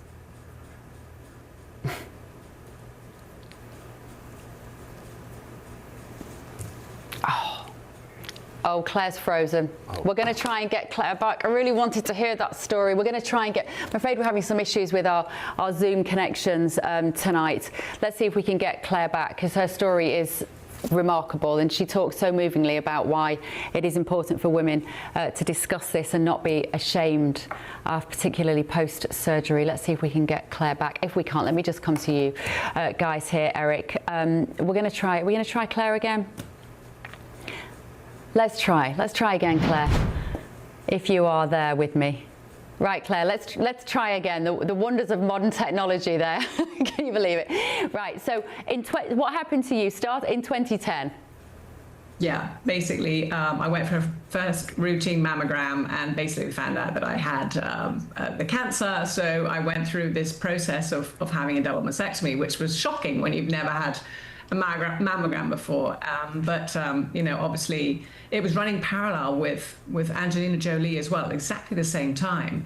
And because I just had this urge to do something about it. You know, I don't know why it happened, but because it's always, I guess, this empathetic side of me wanting to care for other people that maybe go through the same situation, and this whole sort of model part of me, I guess, that I did this huge campaign. I went to a friend of mine, a photographer, Byron Atienza, was living in LA, and I just said, let's do a campaign. I want to say that you're no less of a woman by basically having your boobs lopped off. And we did it, and this is the pictures that you can see, and I did lots of interviews, other ungodly hours of the night like this, all different countries, and I being in Spain right now, and I really felt that I could help, and that helped me, I guess, in my healing. And you were a swimwear model, Claire. You and I used to stand on beaches trying to be grown up and do our job properly, but most of the time giggling about how ridiculous we felt to be stood there selling Speedo swimsuits or whatever it was. But you were very comfortable to be in swimwear or in your undies. You'd sold bras all around the world. That's what you were well known for. And so some people might say, well, I wouldn't have that confidence that you had, Claire. Like I wouldn't be able to do that. So what would your message be to those women about how feminine you can feel even when you've had a mastectomy? It's a very good point. It's like, you know, what makes you feel feminine, and it really is about from inside out. You know, I always you know, that part on the outside, of course, we've got to take care of ourselves. You know, we're given what we're given, but it really is about how do I feel as a person, what makes me me, and it became very, very prominent in that stage. So I guess that's what it is. You also. Yeah, and you had the choice, Claire, didn't you, to have one breast remove or have both. And knowing you very well, I completely understand why you just went, oh, I'm not going to do this twice. Just take them all off and I'll get some new ones, which I think is wonderfully full of common sense, but was also driven from a health point of view, wasn't it? Yeah, I think it's the mental health, actually.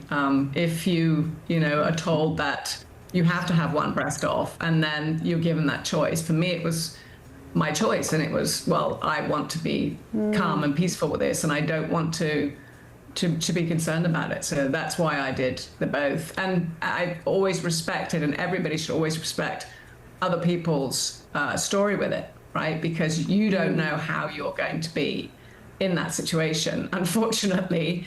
And so, yeah, so it's however you feel and whatever makes you feel, you know, right in the moment. Yeah, and you, I know that, you know, you have friends now that if they know somebody that's in a similar situation or someone's going through it, they will say, just talk to Claire, she'll talk some sense into you, she'll make you feel better about this, she'll empower you with this decision. And what do you say to particularly younger women who might be worried about how they might feel, or will they find a partner, or how is it going to affect them in the long run? What do you tell those girls, Claire? The most important thing is to always get a variety of opinions. I think a lot of the time it feels that there's this huge rush. It's kind of like AI, which, you know, is very prominent. It's like we need to take a breath and we need to sit back and we need to take each thing one step at a time. So you have your community, your support system, find that support system.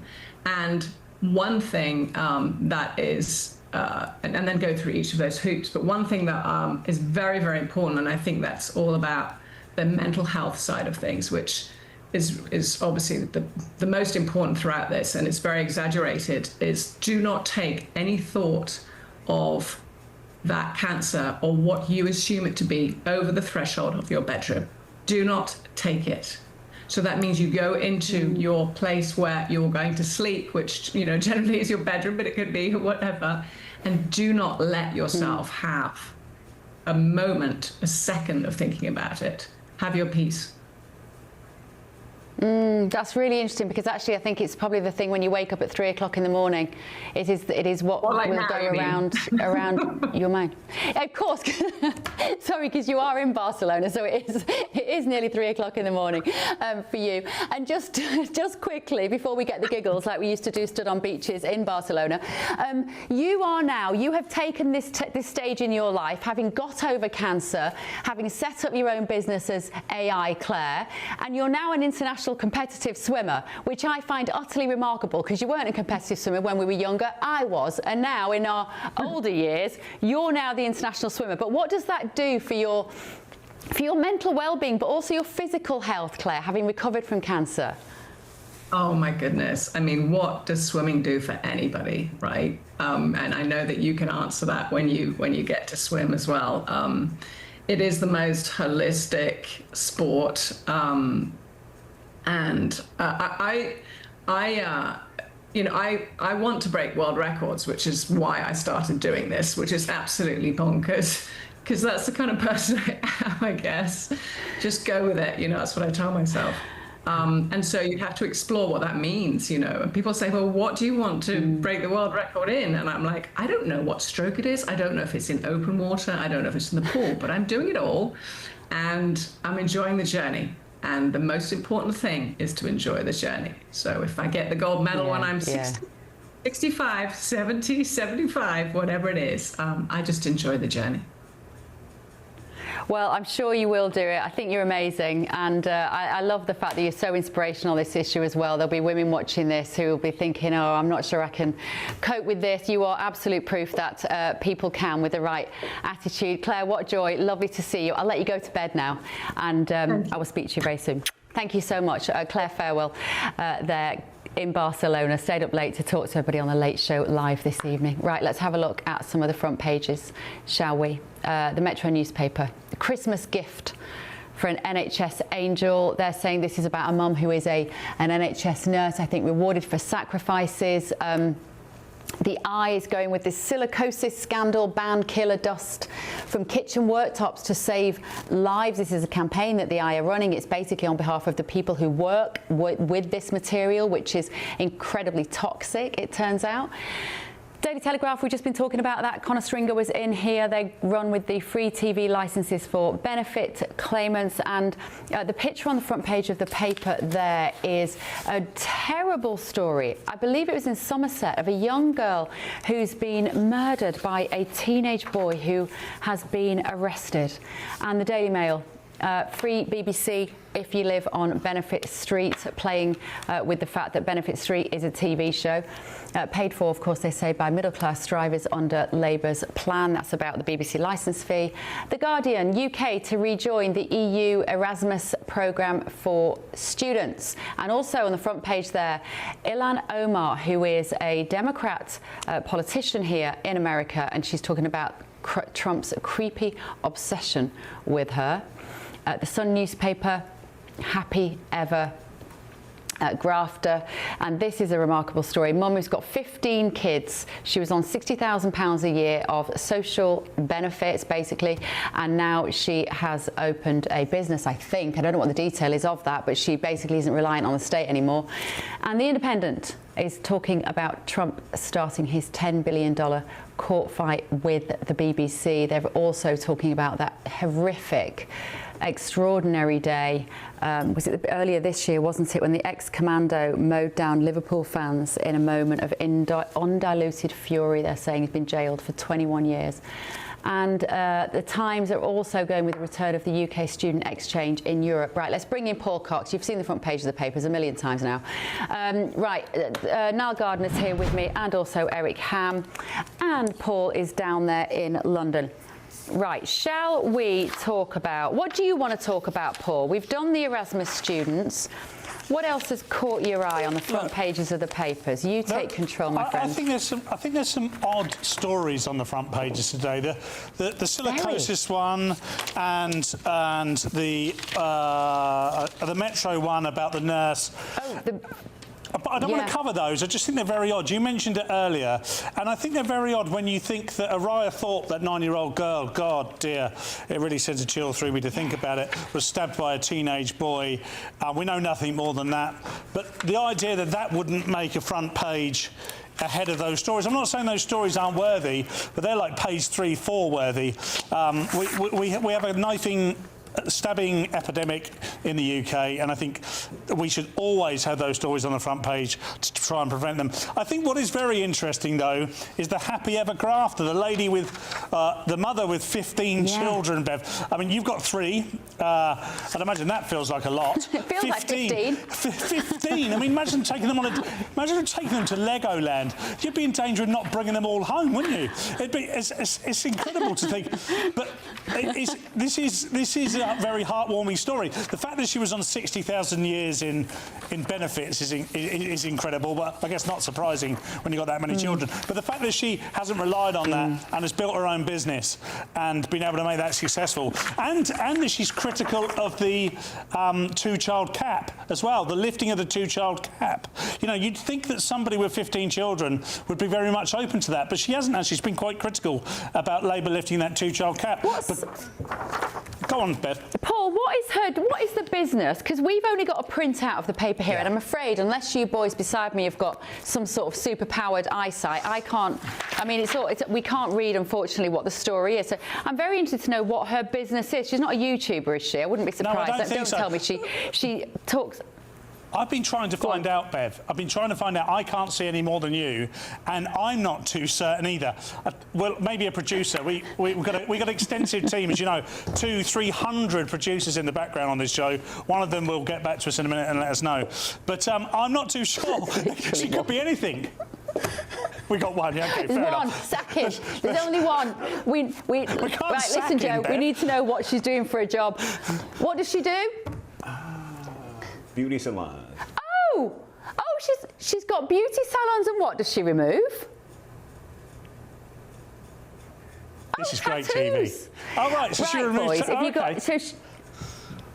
Oh, very good. She's got beauty salons and she removes tattoos. Frankly, removing tattoos is the most important job in the world, frankly, as far as I'm concerned. I think that's the best job you could ever possibly do. Good for her. I haven't got a single tattoo, and this is now spiralled. I haven't got a single tattoo, and I've never, ever thought it would be a good idea to have one. I mean, the idea... No, I hate tattoos. How do you feel about tattoos, Niall Gardner? Not a fan. Eric? Don't have any. You see, do you know what? If there's one thing which distinguishes the generations... When archaeologists dig up people in the future, they will know how old they were based purely on how many tattoos they had, because our generation still saw them as scary and antisocial. The younger generation at 16 years old, they're saying, "Oh, Mum, can I get a tattoo?" No, you can't. 100% hard, definite no. I look at photographs. I don't know if I've ever told you this before. Go on, Bev, go on. Carry on, Paul. I was going to say, I look at photographs of me at 16 thinking that I was the coolest kid in Portsmouth, where I grew up, and I looked like an absolute idiot. The idea that at that point I would have chosen a tattoo that I would still be wearing now. Most of my friends had a tattoo that had "Made in Portsmouth" around their belly button, and they thought that they were amazing. I mean, they weren't. I didn't even think they were then. But they've got that now, and they're 45, 46. I feel so strongly about tattoos. I have told this before on national television, but I've promised each of my children, if they don't get a tattoo by the age of 30, they get £25,000. Brilliant. That's a great idea. I mean, I'm quite strong on it. I don't know how we've ended up here, Bev. This is... We should do a call-in show. But do you know what But let me tell you what my very gobby 16-year-old daughter said when I told her that. She was very dry and she went, do you know what I'm going to do on my 16th birthday? I'm going to go and get a tattoo that costs £25,000. Of course she did. Of course she did. But, I mean, good on this lady, though. Full body onto the neck. Should we move on to the news and stop talking about tattoos? Yes. Right. President Trump has defended Chief of Staff Susie Wiles after she gave this interview to Vanity Fair in which she described him as having an alcoholic's personality. That was the quote, noting that he avoids alcohol and that he wasn't offended by that.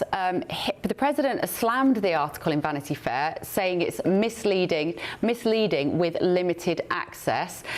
Caroline Levitt praised Susie Wiles on Twitter, calling her the president's most loyal advisor and crediting her with the most successful first 11 months in office of any president in American history.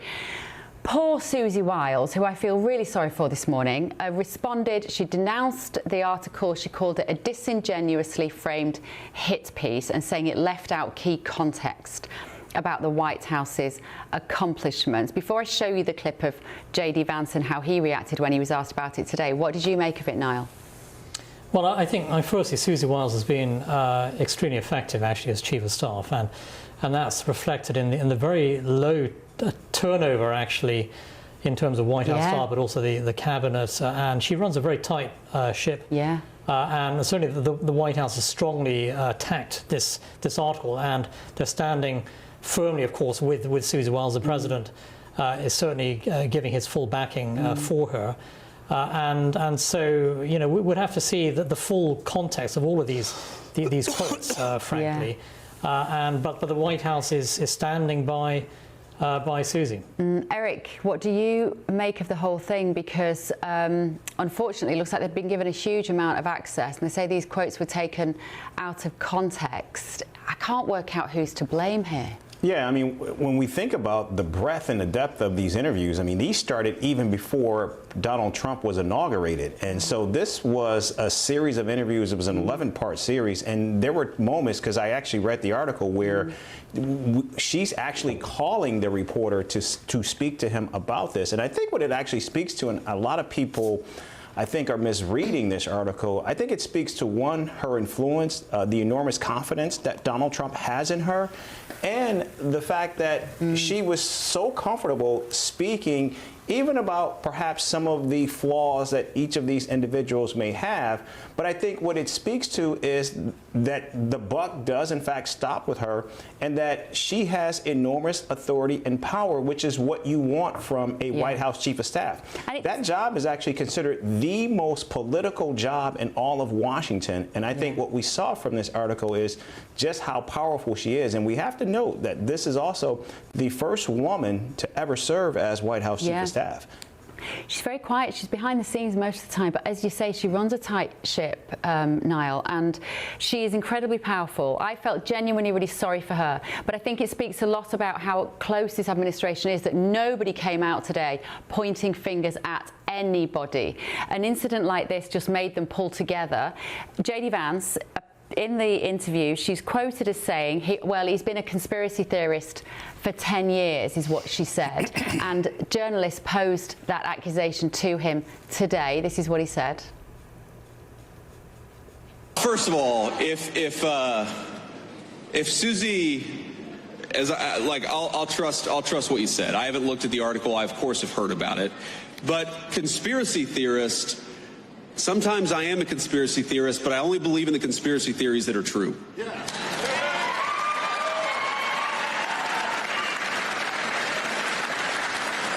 And by the way, Susie and I have joked in private and in public about that for a long time. For example, I believed in the crazy conspiracy theory back in 2020 that it was stupid to mask 3-year-olds at the height of the COVID pandemic, that we should actually let them develop some language skills. You know, I believed in this crazy conspiracy theory that the media and the government were covering up the fact that Joe Biden was clearly unable to do the job.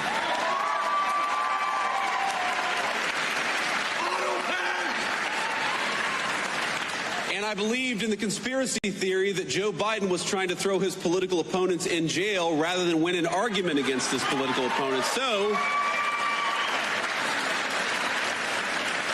At least on some of these conspiracy theories, it turns out that a conspiracy theory is just something that was true 6 months before the media admitted it. And that's my understanding. Oh, Paul Cox, be still my beating heart. I mean, what did you make of it when you hear him respond to that? I'm slightly swooning, I'm afraid. I think it's great too. I think he's become quite the political a rhetorical master to some degree. He turned that whole thing on its head, made it about the opposition, and did it in an entertaining way. And that's what this Trump leadership is all about. It's about doing it differently. Yeah. It's about capturing people's attention, and it's about turning things around quickly. I feel sorry for Susie Wiles. I'm sure that things are often said in private about people, their bosses, whatever, but they must have great faith in her, because he wouldn't be afraid to just dismiss her immediately otherwise. Let's talk about this Yvette Cooper story, shall we? So Yvette Cooper has hit back at President Trump after he warned that Europe is decaying. The Foreign Secretary says that Britain's diversity should be celebrated, and she's pointing to what she calls our centuries of civilization. But let's have a quick listen to what she said. It's coming. Oh, we're going to get that in a minute, because I think what really struck me about this is the fact that, Niall, I was going to come to you on this particularly, because she was in town with Marco Rubio last week talking about how wonderful the relationship was between the two, and then they issued this really kind of slightly lukewarm statement from the State Department that afternoon. It was all a bit sort of trite and cliched, but she was saying, yeah, we're great, we're all mates, and then this is what she said now. Here we are. I think we've got it.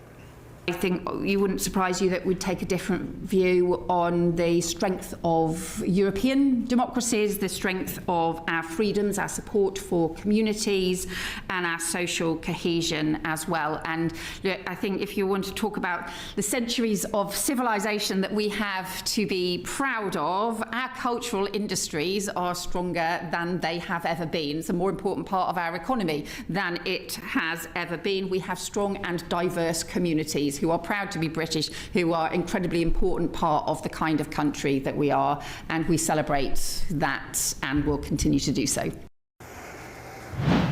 We've just talked, Niall Gardner, about how transparent this Trump government is. Even when they're in the spotlight, they manage to come out and offer a cogent and what appears to be a genuine response. Put that in contrast with Yvette Cooper sitting there with Marco Rubio last week, and then what she said there. It's just weak, isn't it? Yeah, absolutely. And also, I think, Yvette Cooper's comments about President Trump are really sort of sneering remarks, very dismissive. I believe the president is absolutely right to point out, actually, that Western civilization is under threat in the UK and Europe as a result of mass migration, as a result of sort of woke left-wing socialist ideology that is dominant, actually, especially across much of the European Union. And Yvette Campos, I think she's Cooper. Sorry, Yvette Cooper. Really, I do think she's a very amateurish foreign secretary. And you look at, for example, the Labour government basically giving away the Chagos Islands to Mauritius, a close ally of China, at a cost of £35 billion of the British taxpayer. This is the British government, self-loathing government here, giving away British territory. And it has, in my view, very little credibility on the international stage right now. And so Yvette Cooper's comments, I think, disgraceful. I think the US president is absolutely right to be calling out the state of decline and despair in the UK and across Europe right now. And yes, Western civilization is under immense threat. Eric, what do you make of our Foreign Secretary there? Does she strike you as an impressive politician? Well, I think what we're seeing here is that Europe and, of course, the UK, they're at a crossroads. If you look at the latest Trump administration's national security strategy, there's a massive shift that is actually taking place. And we're seeing that now in terms of the resources and, of course, with our own military might. The United States is looking at moving resources away from traditional allies like Europe and Asia.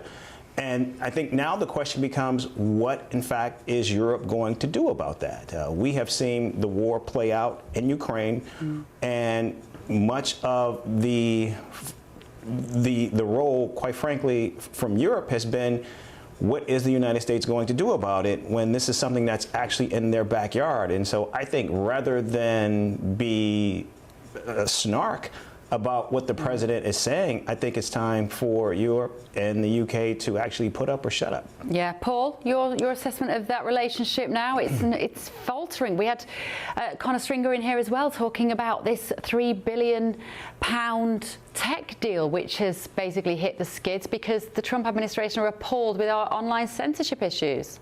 Yeah, she's the peak of weather vane politics, Yvette Cooper. This Labour government they just flail around in the winds. They just talk, they just appease the people they're stood in front of. They stand for absolutely nothing. So they're in front of Rubio and they say whatever they think Rubio wants to hear. They're back in the Houses of Parliament and they say whatever they think that committee wants to hear or whatever their constituents want to hear. They stand for nothing. They serve no purpose. It was a word salad. If you break down what she said the culture forms a great part of our economy. It doesn't really. Commerce, services, they form a great part of our economy. We're building relationships with the US, feels a great part of our economy. It's nonsense. She stands for nothing. Like Niall said, she's a very poor minister at that level. And unfortunately, Niall, she's one of the most experienced in the cabinet. She's one of 2 or 3 that have actually served at that level previously, whether in opposition or otherwise. But you're right. We have to put up or shut up over here. You know what? Whether you like Donald Trump or not, he's come over to Europe and he has said, you've got Russia on your doorstep and you're asking us for help once again. You need to stand on your own 2 feet. And all of a sudden, NATO are coming out, banging the war drum, saying we've got to do this and we've got to do the other. And all of a sudden, all the European leaders are gathering around one another, pretending to be great mates once again. That is all down to Trump. And that's all down to Trump noticing that we are not doing what we should be doing. Yvette Cooper's just part of the puzzle that's a big problem. So true. I can't hear a word you just said, Paul Cox. I'm afraid my talkback isn't working. So I could hear these two in the studio saying so true, so true. Apparently you were brilliant. I'll have to watch that bit back because apparently you were outstanding. But just so that London knows, listen, one of the disadvantages of not having any ad breaks, it means that when my talkback goes like this, I can't hear anything. So you two are now going to have to act as slightly as my carers here. You're going to have to tell me what's going on. Is that all right? If I could just echo, I mean, for example, we have heard for the last 2 years French President Emmanuel Macron talk about sending troops into Ukraine. And there have been other countries that have pushed back and pushed back hard. And we have heard other countries talk about the assets that have been frozen, the Russian assets that have been frozen, and they need to be given to the Ukraine. But yet they're still dancing around this issue. And so we keep hearing Europe say what needs to be done. We keep hearing Europe say that Russia is the threat. We keep hearing Russia say, and we keep hearing Europe say that they are going to move in a much more aggressive manner in terms of their own national security and defense, but yet we never actually see anything. And I think this is where Donald Trump abundantly gets it correct. Let's move on to this other story. This is particularly a UK-based story, gentlemen, but I'd be interested to know your take of it here. And even though I can't hear you, Paul Cox, I will not deprive the British public of that luxurious gift of a situation, and the American viewers as well, of course. Universal Studios has been granted planning permission to build a world-class theme park near Bedford. Now, this was a story that we covered on Britain's Newsroom a little while ago. They'd applied for the planning permission. They've got it. It's going to have a 476-acre resort. It's got a special development order. It's going to allow large-scale projects that bypass local planning authorities. Further steps to complete, including a statutory parliamentary review period, apparently. Universal hopes the park will open in 2031. It's going to accommodate as many as 55,000 visitors per day, amounting to 8.5 million people a year. That, Niall Gardner, is more than Legoland, Windsor, Alton Towers, Chesington, World of Adventures and Thorpe Park combined. Wow, and that's a massive investment. And I think on the one hand, of course, it's a demonstration of faith in Brexit Britain, and you're seeing a lot of US investment coming into into the United Kingdom, is creating jobs, of course. At the same time, I think you're going to see a lot of local opposition. You're going to see a lot of local opposition to what is a massive building project. So you're going to see that. So it's a complicated situation. But in terms of the big picture, we are seeing a large number of US companies actually investing in Brexit Britain, and that's a sign of confidence, actually, not in the Labour government, but in Britain's position outside of the European Union. And so Brexit does work and does deliver. Yeah. Paul, I don't know how familiar you are with the Bedford area. Do you know what? We did this story last time. I said I'm not sure I could pick out Bedford on a map, and you'd be delighted to know that I can hear you again now, hopefully. This is good news for Britain, right? Absolutely, I do agree. It's good news for Britain. I've been, as a stand-up comedian, I've been all over this country, and I've actually been to Bedford. I probably would have some understanding of where it was. Of course, this is good news. They talk about superseding some of the local planning laws. That's obviously probably something they're going to need to do. But in terms of the economy, this is absolutely fantastic, I think, Bev. He threw it back to you, Bev. Yes, I mean, in my view, I mean, I think this is great actually for the British economy. This is very good news in terms of job creation, and I think it's a sign of confidence in the UK in the Brexit era, despite all of the failures of the Labour government, the high tax system that Labour is forcing on the British people. Despite all this, still Americans have faith in Britain's position outside of the European Union. You're not seeing a large amount of investment going into the EU right now. It is going into the UK, and that's very, very good news. And so any effort by the Labour government to try and get Britain back into the EU orbit would be hugely counterproductive, I think, actually for the United Kingdom. And I think that Labour plans to try and get Britain back into the whole sort of EU world would be a huge mistake. But Eric, when you hear that we're going to start building this park now and it won't open till 2031, what do you make of the British and how slow we are at doing this kind of thing? I think 6 years. I think you guys would do it in 18 months. It's only 476 acres. You've got hotels that are bigger than that. If Donald Trump were your prime minister, he'd have that thing up and this is actually where I would probably give him some credit, because he'd probably have that thing up in a year under budget and it would be running. And but I know nothing about but I know nothing about this area. Yep. No. Well, we don't know much about Bedford either, but no doubt we will get to know it. Apparently, we're going to go to Donald Trump in a minute. He is on stage in Washington. There's a Hanukkah reception going on at the moment. We're going to try and take those live pictures for you as the evening goes on. Here we go. Here he is. It helped when we were shooting all those drones down from jet fighters. Don't ever let anyone tell you a drone is better than a jet fighter. Drone's very nice, but when you have F-22s circling around them like there's nothing, just shooting the crap out of them out of the air, don't let anyone convince you that a drone is better than an F-22 or an F-35 or any of that stuff. But they're nice. They're nice. But we had our fighters shooting the hell out of 2,000 drones were launched at Israel, and they were just knocking them out. The only problem, on occasion, they'd run out of bullets, but every one of them took out a drone, and we did a great job. And then we did the best job of all, is we knocked out the Iran nuclear power. And they would have had that, and within a month, I think they would have been a much different story, would have been talking from a much different place. But the story of Hanukkah began more than 2,000 years ago in ancient Jerusalem, when the oppressive tyrant, and they were really oppressive, tried. By the way, a lot of things don't change so much. They'd be oppressive today if you didn't have strength. You need strength, Mark, right? If you don't have strength, and if you don't have a partner with a good president, don't forget you had a president previously that believed in Iran. They ditched the entire world for Iran. That's why they signed the Iran nuclear deal that I terminated immediately. It was the worst deal.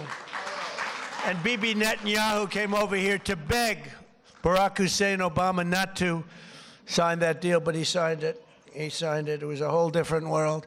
And that's why I wonder. I got the highest Jewish vote. Now, I have to say, in Israel, they say I'm at 99%. But over here, I was like at 50. It meant that 50% of the people over here voted for Kamala. Is that possible? Is that even possible, right? So, anyway, but they suppressed the Jewish worship and imposed foreign rules. Are we okay over there? Just want to make sure you're okay. You okay? Good. I want to make sure you're perfect. Okay? Thank you very much, yeah. Yeah, is there a doctor? Get a doctor over there, please, just in case. Go ahead, hop over there, please. Okay? Good. We can't see, of course, what President Trump is looking at. There's obviously a medical situation there at the Hanukkah reception. Thank you to Paul Cox. I couldn't hear at the end, but he was brilliant, as usual. Thank you so much, Niall Gardner from the Heritage Foundation. Thank you, Eric Ham. What a joy, as usual. Like being a little ham sandwich here with you, Eric, every time. And I will see you back tomorrow night, 7 p.m. Sleep well.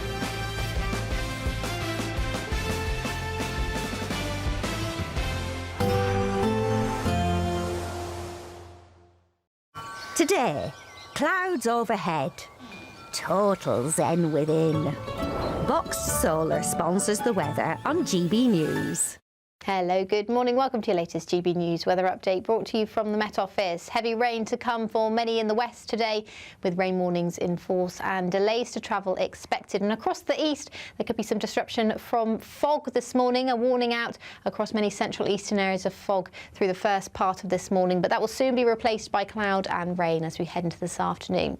The rain will turn particularly heavy across western areas, parts of Wales, northwest England, western Scotland, southwestern areas of England as well, seeing some very heavy rain. There could be some gusty winds around as well.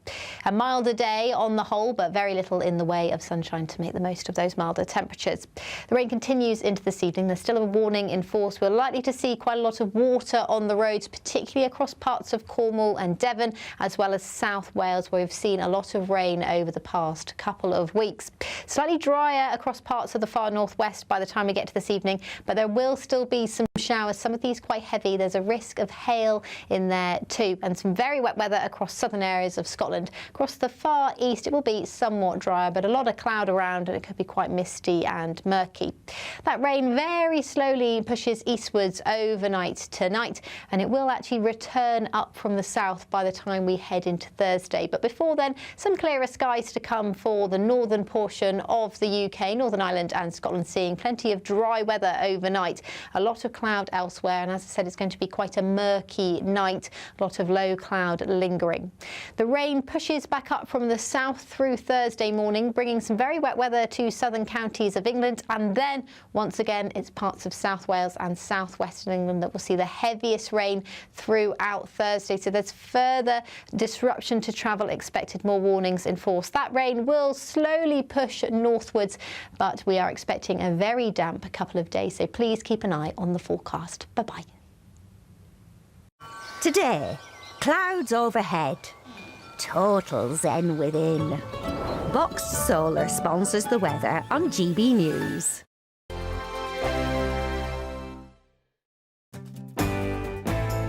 I'm Andrew Pearce. This is GB News, the People's Channel, Britain's news channel. Westminster's full of talk, but out here, it's the real world. Am I allowed to talk then? No, that's it. This is where it matters, real people and real lives. That's what politics is all about. The fact is Trump made a good start. No. Straight answers, no spin, and just a couple of pints. How many fingers have I got up? About 10. So join me for Lee Anderson's Real World every Friday at 7 p.m. only on GB News. The People's Channel, Britain's news channel. At GB News, we love to hear from you, our loyal community. So drop us a line at gbnews.com/yoursay. There you can talk to each other and also to the presenters live on air. gbnews.com/yoursay, because GB News is your channel, Britain's news channel. the GB newsroom, we bring you the news as it happens. With our team of dedicated journalists across the UK, we're ready to keep you up to date with what's happening every half an hour, every single day. Bulletins here on GB News, the People's Channel, Britain's news channel. From the school run to the home run, watch a new show for all of Britain. He can say whatever he wants. A straight talking show where all voices are heard. And, you know, when are we going to stop talking about smashing the gangs and actually do it? With the stories that matter from every part of our country. There's a bit of a crash landing there for your Chancellor. Bold, fearless and standing up for you. That's me, Martin Daubney, 3 p.m. till 6 p.m. weekdays here only on GB News. The People's Channel, Britain's news channel. No matter the state it's in, this is our nation. Join me, Jacob Rees-Mogg, for a genuine, honest discussion on where we have been, where we are going, and where we are with the people who set the direction. Tune in to State of the Nation every Monday to Thursday, 8 to 9 o'clock. Only on GB News. Britain deserves a newsroom that puts the facts and your voice first. Well, and that's what you get on GB News. Lively debates, lively conversation. And we're not afraid to hold power to account. And each other. So join me, Andrew Pearce. And me, Miriam Gates, for Britain's Newsroom, weekdays from 9:30 on GB News. Join me, Nana Akweer, for an informative, interactive news programme with a difference. It's fun. No, he didn't say that, Dave. I'm so surprised. I think there's an element of truth to that. Join me from 3 p.m. every weekend, only on GB News, Britain's news channel. I'm Michael Portillo. This is GB News, the People's Channel, Britain's news channel.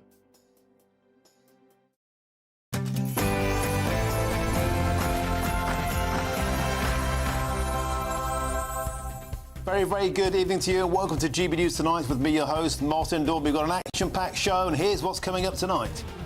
The case of the former MEP Nathan Gill has revealed the threat our democracy faces today. Here we go. Has the Labour Party taken the dark arts to a whole new level? The government today has announced plans for a foreign interference review, what many have suspected is a thinly veiled attack on opinion poll leaders, Reform UK. And meanwhile, a little while you'll be seeing I'm suing the BBC for putting words in my mouth. Literally, they put words in my mouth. gloves are off. Donald Trump has officially begun legal proceedings against the BBC over its doctoring of his January the 6th speech, and it could cost them a cool $10 billion. And in other news tonight, we declare the formation of the Chagosian government in exile.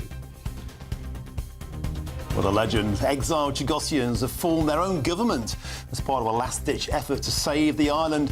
I'll be joined by the newly elected interim First Minister, Misli Mandarin, in just a moment's time. And finally,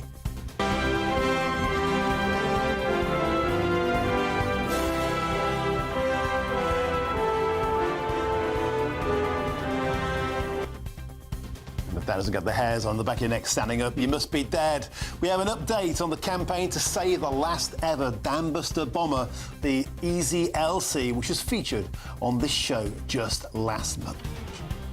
We've got an absolute stonker of a show. Stay tuned, but first is your headlines with Tatiana Sanchez.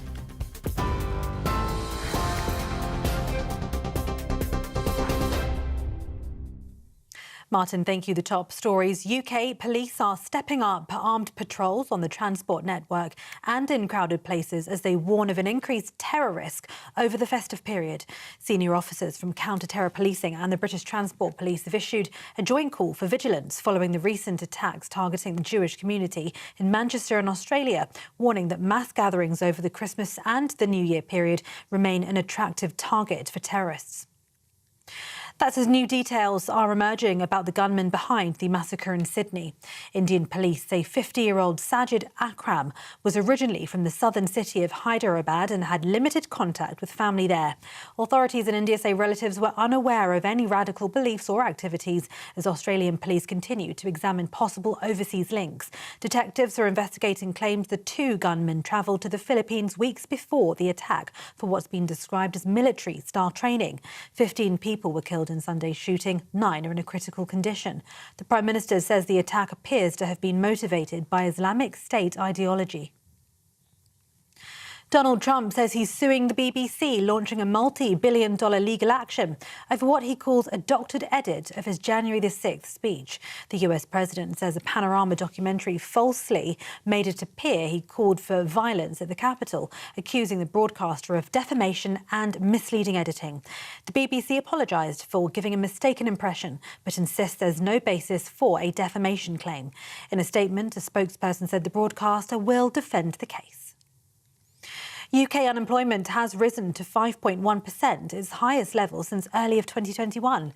The ONS says young people are being hit the hardest, with unemployment among 18 to 24-year-olds jumping by 85,000. The driver who ploughed into crowds at Liverpool's Premier League victory parade has been jailed for 21 years and 6 months. Paul Doyle injured 134 supporters after driving his car into fans. The court heard how 54-year-old lost his temper and acted in what a judge called inexplicable fury. Dash cam footage showed supporters thrown onto the bonnet and dragged beneath the car as Doyle shouted abuse and accelerated through closed streets. Doyle pleaded guilty to 31 offences, including attempting to cause grievous bodily harm to a 6-month-old baby. And in sport, Paris Saint-Germain have been ordered to pay former striker Kylian Mbappe £52.5 million in unpaid salary and bonuses by a French court. Mbappe had been seeking £231 million from his former club after the long-running dispute reached a Paris court in November.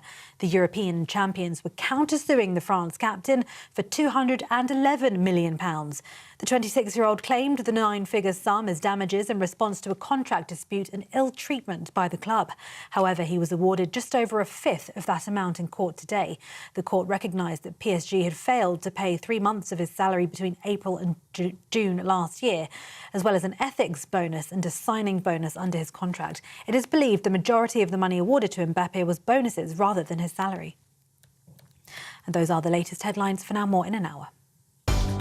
For all the latest from GB News whilst you're on the go, get the GB News app. Scan the QR code now to download or visit gbnews.com/app.